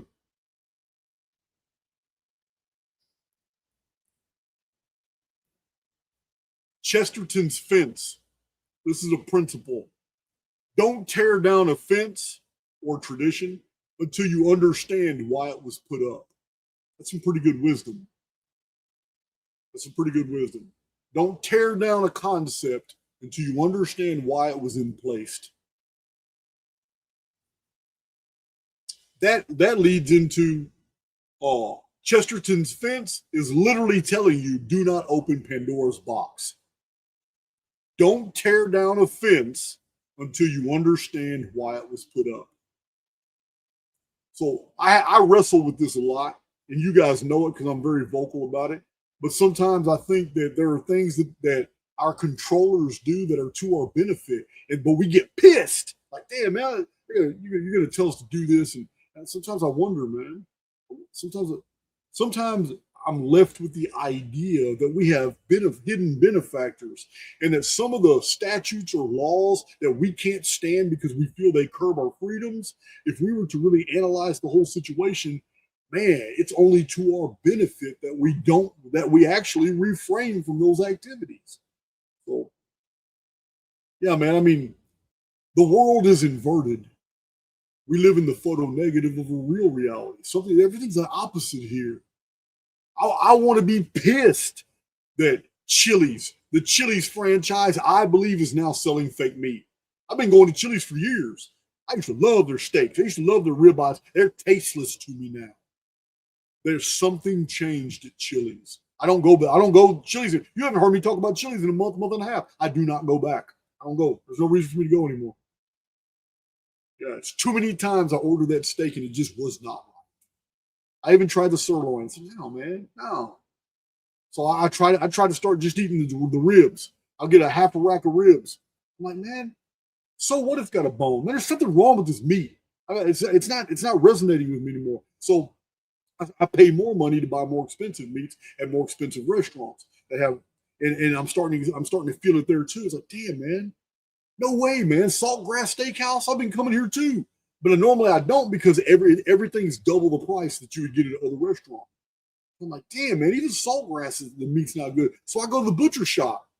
Man. I make the meats right here, man. Smoke them. I mean, everything's so good. It is so good made right here. The real shit. Because when you go to the butcher shop I go to, the whole cow's on the wall. There's a huge cow on the wall, and all the cuts are shown. And you just tell the butcher, man, I want 2 of those, 1 of those, 3 of those. He'll sit there and get it all out there. It's real. It's 100% real. I'm still lucky to live way out in the country, man. We got farm fresh foods all around us, man. Yeah, dude. I'm gonna go to Texas Roadhouse. Yeah, sometime this week. I've been to Texas Roadhouse many times, but I'm gonna go this week, man, because I'm gonna tell you now, it's sad. But all these BlackRock owned, BlackRock owns Chili's, the Chili's franchise. I'm starting to do some investigation in different stuff, man, because I'm so pissed. Man, you gonna sell me some fake ass meat and try to tell me that's real? It's the same stupid shit you come with when you order salmon. When you order salmon on the menu, oh, it's Atlantic salmon. No, it's not. There are no salmon in the Atlantic. Why do you have Atlantic salmon on here? Because it's a code. It's a code. When you go to these restaurants, if it says salmon, then 99.9% of the time, it's going to be Pacific salmon. It's real salmon. It's not shit made on in a salmon farm. It's caught by actual ships and boats. It's the real deal. But if it says Atlantic salmon, it's fake. It's still salmon, but it's salmon that was grown not out in the ocean, but in farms. And they are legally allowed to say Atlantic salmon. Atlantic is a code for this is a salmon that was born and grown and killed in a farm. So yeah, man. The more I've been studying foods and all that, I'm so disgusted. Just so disgusted. I'm really a simple guy. I can survive on a simple diet. It just sucks that I go to HEB or Kroger. I have an HEB nearby and a Kroger. Both of them are huge grocery stores. And 95% of the products I just skip by. There's whole aisles I can't even go down anymore because I now know the ingredients. Why do these people educate me on this shit? I just can't eat it anymore. Can't do it. I'm seriously considering getting some chickens. Yeah, man. So Chesterton's fence is all about not opening Pandora's box. Don't tear down a fence until you understand why it was put up. This is really good wisdom. Before you go to attacking something, find out why it's there first. Parkinson's law. Work expands to fill the time available for its completion. Man, as a contractor, I know that is so true. Work expands to fill the time available for its completion. Sturgeon's law. 90% of everything is crap. There it is. Brandolini's law. This is bullshit asymmetry principle. The amount of energy needed to refute bullshit is an order of magnitude bigger than that needed to produce it. Yeah, it's easy for Graham Hancock to put out a bunch of bullshit. But look what I got to go through to disentangle all that because people are programmed to believe that he has, why would he lie? Like I said in that video the other day, why would he lie? Yeah, man. Brandolini's law. The amount of energy needed to refute bullshit is an order of magnitude bigger than that needed to produce bullshit. Yeah, look at I just showed you on X. 100% AI slop. Yeah, and they're monetizing these channels on AX. They're monetized. So it's just bullshit pictures, bullshit script. Just throwing it out there. Just throwing it out there. Yeah, man. But I have to actually cite sources and go through there and be logic in my dissemination when I am dissecting this AI slop bullshit. It's crazy. It takes a lot more energy to collapse all this bullshit than it does to make it up. That's why I have little respect. I know some people think I need to back off, but I'm not. I'm not backing off. Jay Anderson's terrible at that shit. I don't believe he's a researcher at all. Probably never read a book in his life.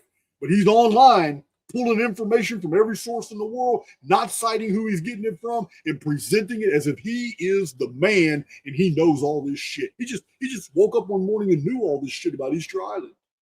Yeah, he just woke up one morning and knew all this shit about Göbekli Tepe. He's amazing. He learns by osmosis. He goes to sleep and he knows shit that people have spent years reading, researching, and writing, and they spent their whole life and energy putting all this together. But he's not the only one. Jimmy Corsetti too. Billy Carson too. They learn by osmosis. They have this unique ability to go to sleep and wake up knowing they just know all this shit without having researched a fucking thing. And they just know it and they produce it and they put it all behind their paywalls. It's amazing. Yeah, every single one of them are protected by Brandolini's law. Not backing off. Give a damn about them dudes getting mad. If any of them get mad, they can debate that shit. We can start talking about source materials, researchers, writers. I stand on the backs of giants, and I can name every one of them, what they produced, what they found, who their professional adversaries were, and we can go back centuries doing this shit. Yeah, I'm never going to be quiet about these shills. Just not going to do it. Hofstadter's law. It always takes longer than you expect, even when you take into account Hofstadter's law. That's a badass feedback loop. Hofstadter's law even includes itself. It always takes longer than you expect, even when you take into account that it's going to take longer than you expect. Oh, man, that's it. Cunningham's law. The best way to get the right answer online is to post the wrong one. That's genius. It's genius. Oh, that's not supposed to be stacked on there like that. Cunningham's law. The best way to get the right answer online is to post the wrong one. Hell yeah. I can get on X right now and post a completely erroneous statement, something that is so easily to disprove. I will have 5,000 people because they want to punch our cakes in the eye. I will have 5,000 comments telling me what a moron, what an idiot, you stupid. They're going to go off. The best way for me to learn something, if I truly don't know the answer, is to just post the wrong answer and assert it as true. And I am going to get my feed lit the F up. Yeah, man. That is true. Cunningham's law. The best way to get the right answer online is to post the wrong one. Yeah, man. All I would have to do is get on X and post. Gobekli Tepe is only 5,000 years old. Prove me wrong. Man, there would be 2,000 responses. I would have all the shills and all their followers on that thread. I would have all the professional archaeologists and uniformitarian dullards on the other side, all of them taking shots at me. Because both schools can't stand me. The shills can't stand me, and the professional archaeologists hate my guts. They just don't want to say anything because I will argue with them tooth and nail for accepting stupid shit like pre-pottery Neolithic and uniformitarian relative and absolute dating methods, which are all farcical. They can't stand me either. I'm truly alone in this, guys, 100%. I'm taking shots from all around me. I got no one standing in the gap with me online. Online and social media, there is no one standing side by side with me. Not that they don't want to. I just don't know of anybody who can. I'm a well-read guy. I know the arguments. I've been through it. I've been living my life for this fight. So I get it. I got a lot of friends online, but I don't know of anybody who's going to sit side by side and battle all these dudes like this. I just don't. Cunningham's law. I like it. The best way to get the right answer online is to post the wrong one.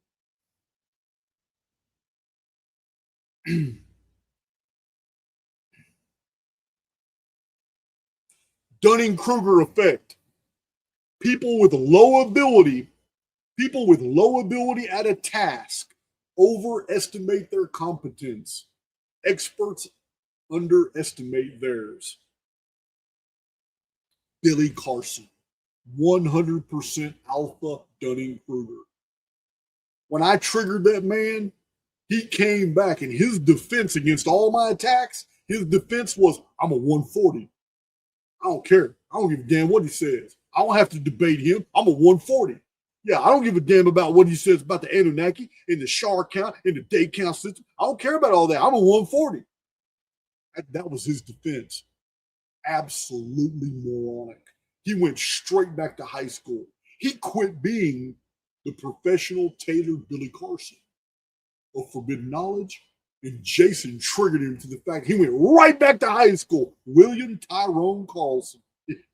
He went right back to high school. Triggered the shit out of me. I'm a 140. Yeah, man. Yeah, he hates my guts too. But you know what? I don't care.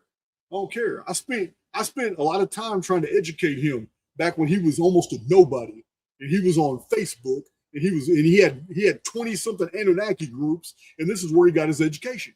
That's why I say Billy Carson's Facebook. You guys think I'm lying, but he is Facebook educated. Yeah, he's not reading books to acquire knowledge. He is Facebook educated. He had 20 Anunnaki groups. And he used to police the shit out of them. And all these people would come in and put their theories of Anunnaki in there. And they borrowed from Zechariah Sitchin and William Brambley and Eric von Daniken. And they blew his Anunnaki channels up. But I know what he did with his laptop. He had files open and he started copying everybody's memes. Yeah. He's Facebook educated. And he's got a doctorate in memology.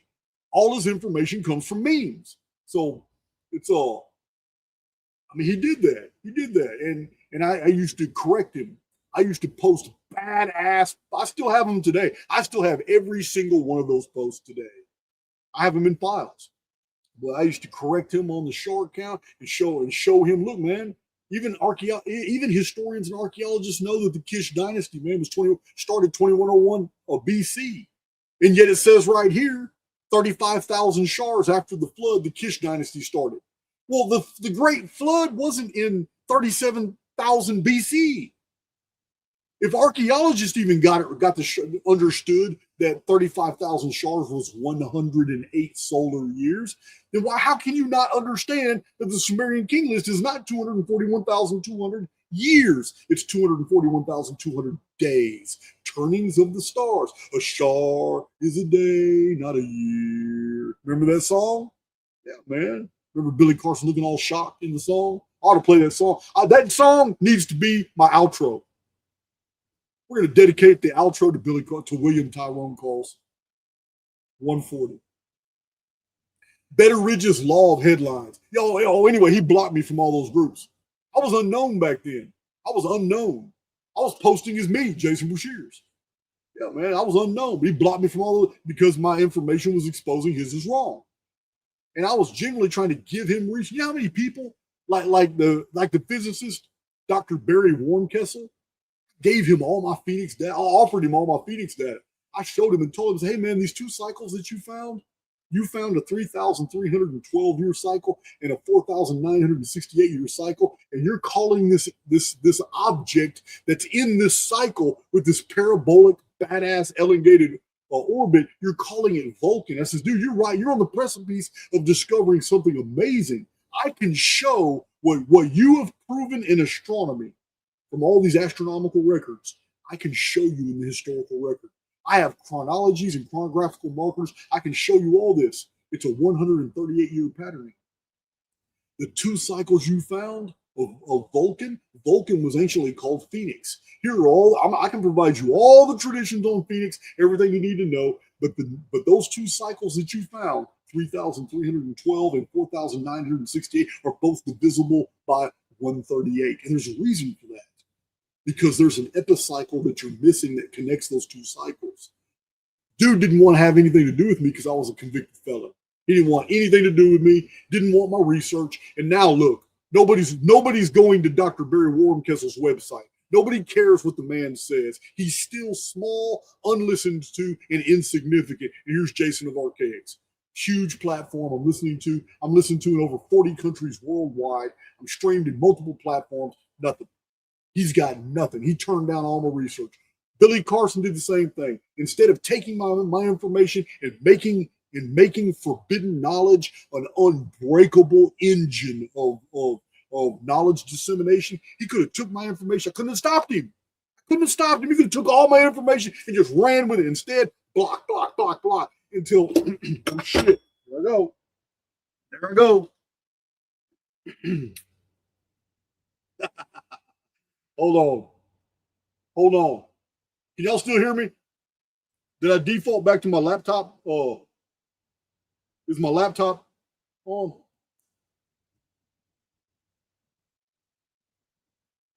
Can you still hear me though? Because when this unplugs, it just goes to my laptop. We can finish. Okay, audio's good. We can finish on my laptop because this turned off. These are really nice. They're badass. The hype mics are badass. But I'm gonna put this up. I'm now on my laptop microphone. I should sound a little tinny. That's okay. Yeah, but oh yeah, Billy Carson blocked me from all that shit. Oh, here's Betteridge's law of headlines. Any headline that ends in a question mark can be answered by the word no. That's what I was talking about earlier. Yeah. All this is what you get on social media. It's called engagement farming. You get these huge accounts. These aren't researchers. They're running out of content. They're desperate to post something for the day. They haven't posted anything today. They're desperate to post something today. So all they do is they farm all these popular channels that are successful, and they come up with a concept and they ask you a question. It's called engagement farming. They do it because they are starving for content. They don't have anything genuine to offer. So that's what they do. And Betteridge's law of headlines is telling you any headline that ends with a question mark can pretty much be answered no. Just bullshit.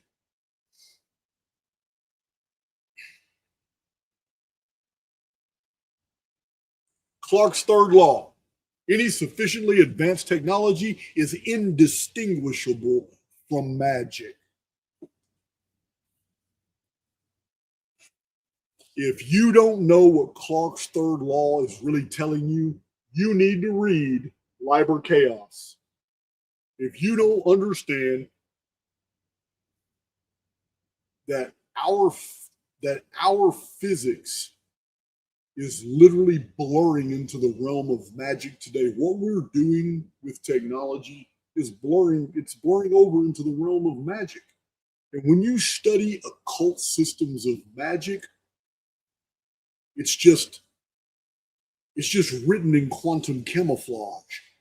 They are one in the same. Clarke's third law, high technology and magic are one in the same. Peter Carroll. Peter Carroll is a great read. Got 1,000 people in the chat. That's pretty good for a Friday night. Gel man amnesia effect. You read an article on a topic you know well and notice it's full of errors, but then you turn the page and you trust the next article completely. That's the gel man amnesia effect. How many people have done that? I'm calling this out all the time. I just totally forgot it was called the gel. Oh, I never memorized that. The gel man amnesia effect. It's just been on my list for a long time. But the gel man amnesia effect. I call this shit out all the time. People are stupid. If you're going to open up a magazine, you're going to read an article in a magazine, and you know because it's your field. This is something you have actually studied. You may be a herbalist. You may be a dietitian. You've gone through this, and you know, man, this is all bullshit. This ain't real. This ain't real. This is real. And you turn over, but it's a different subject matter. You go to another article, same publication. You go to a different article. This one right here sounds good, but you don't know. You haven't researched it. And now all of a sudden, this becomes a part of your belief system.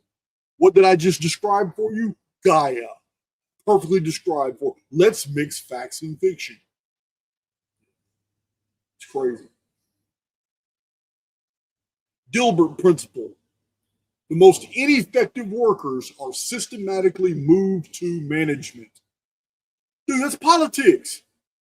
The Dilbert principle absolutely describes politics. The most ineffective workers are systematically moved to management. Yeah, man.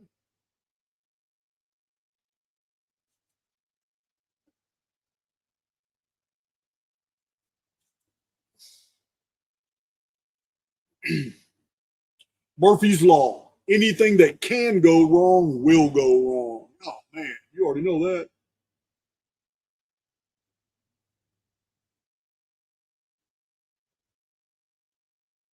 Anything that can go wrong will go wrong. Occam's razor, the simplest explanation is usually the best one. Yeah, man. In chronology, man, Occam's razor is applied all the time. And listen, the chronology comes out on top every time. Every time. If the ancient Egyptians claim that something was 9,000 years ago, and the same ancient Egyptians told Strabo, Diodorus, what is his name? Of Knidos. Oh, I can't believe Eudoxus of Knidos. Yeah, they told these men and many other men, Plutarch, that they count their years as 30 days. Well, Occam's razor makes it make sense. Well, okay, that puts everything in Egyptian chronology into the historical record. When you interpret Egyptian timelines the way the Egyptians told the Greeks you're supposed to interpret it, everything in Egyptian history matches with Babylon, Assyria, Sumer, India, and Chinese histories. And Egypt isn't that far back. Oh, man.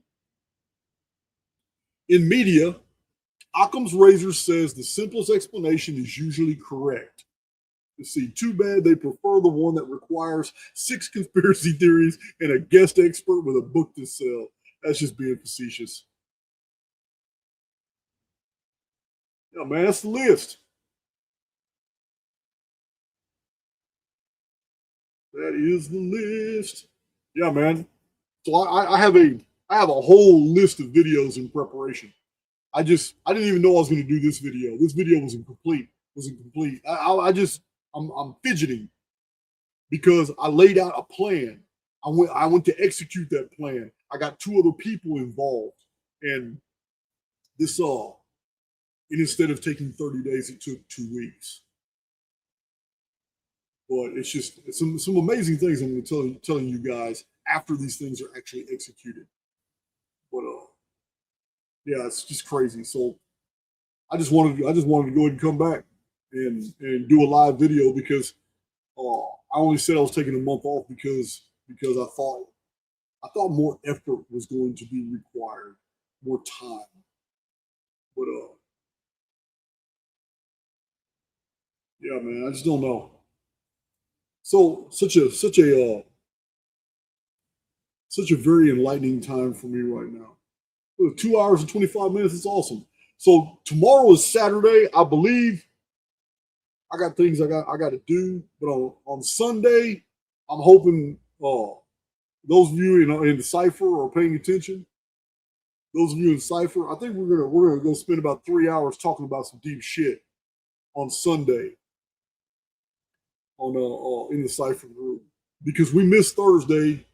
You guys know, you guys in the cipher group are the only ones that are actually told what's going on. So I'm just gonna leave it at that right now. And we're going to visit 140 real quick. Man, what was my outro? A shar was a day, not a year. No, that's too old. It's too far back. I'll play that one some other time. Yeah, man. I do have another one, though. Yeah, if you want drives, listen, guys, I'm always mailing them out. And I still have books left, but there is no T-shirts, no stickers, no mugs. Don't ask me for none of that shit. It's all gone. All gone. Yeah, where is those? Oh, there it is right there. Let me tell you something. This guy blocked me from every Facebook group back in the day when I was trying to give him information for free. His name is Billy Forbidden.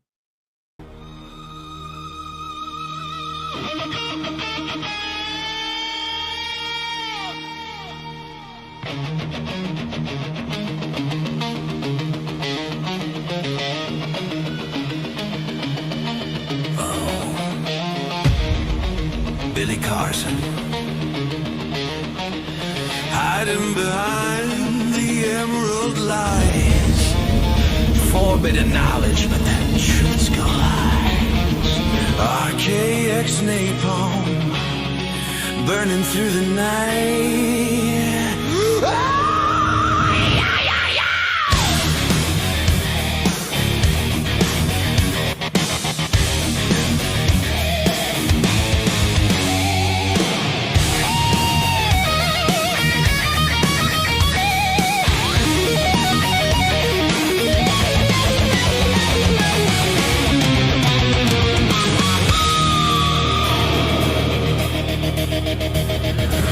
You spend your tales of Anunnaki gods, aliens from the Biru mining gold in the sod. Sitchin's old fictions you repackage and sell. Emerald tablets hoax ringing that grifter bell. Claim degrees you don't have, fake credentials on show. William Tyrone Carlson, everybody knows. Pioneer game scams, decalcify your mind. Paywalls and costs, leaving truth behind. Freedomites from Mars, 65,000 years ago. But the tablets say different, stealing the show. You dodge every debate, run from the real fight. Professor Dave called you out, vanished into the night. West Huff wrecked your Bible claims, sued to hide the shame. But RKX is coming, torching your game. Billy Forbidden, oh, you're crashing down. Grifter king of pseudo-science town, selling ancient aliens, fake history shit. But the napalm truth from RKX has run, Billy, run from the facts you fear. Your empire's crumbling and is near. Forbidden spaghetti, tangled in deceit. The world's waking up, feel the heat.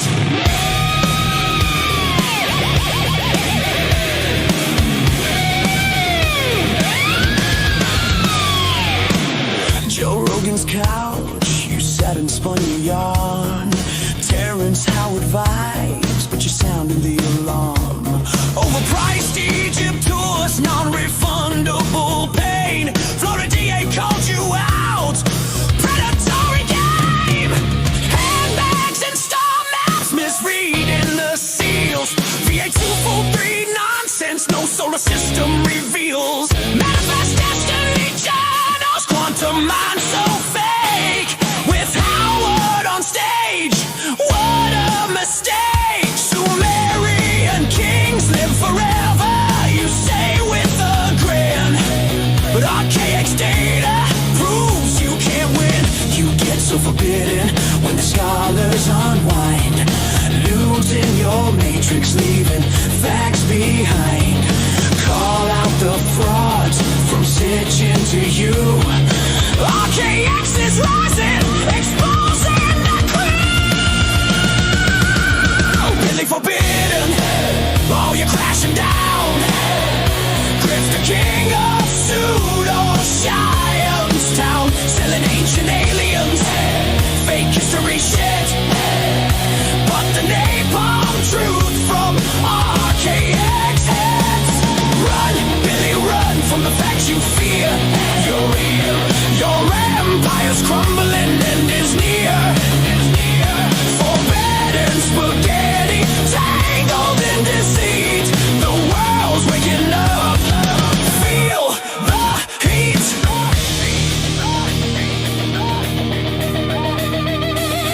Oh, Billy, why'd you fake it all so low? Stealing names and stories, putting on a show.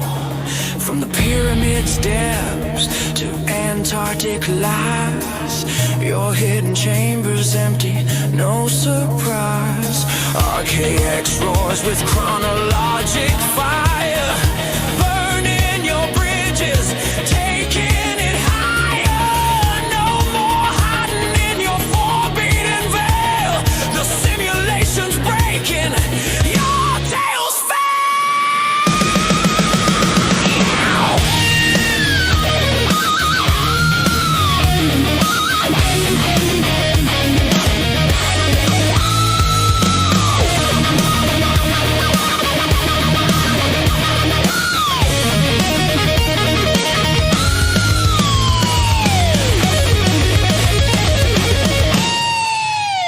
Billy Forbidden, yeah, you're crashing down. Oh, Billy, Grifter King, losing your crown, selling forbidden dreams.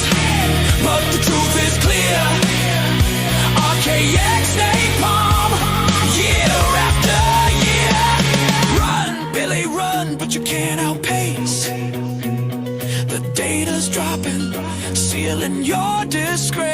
taste. Forbidden spaghetti, forever confined in the RKX blaze.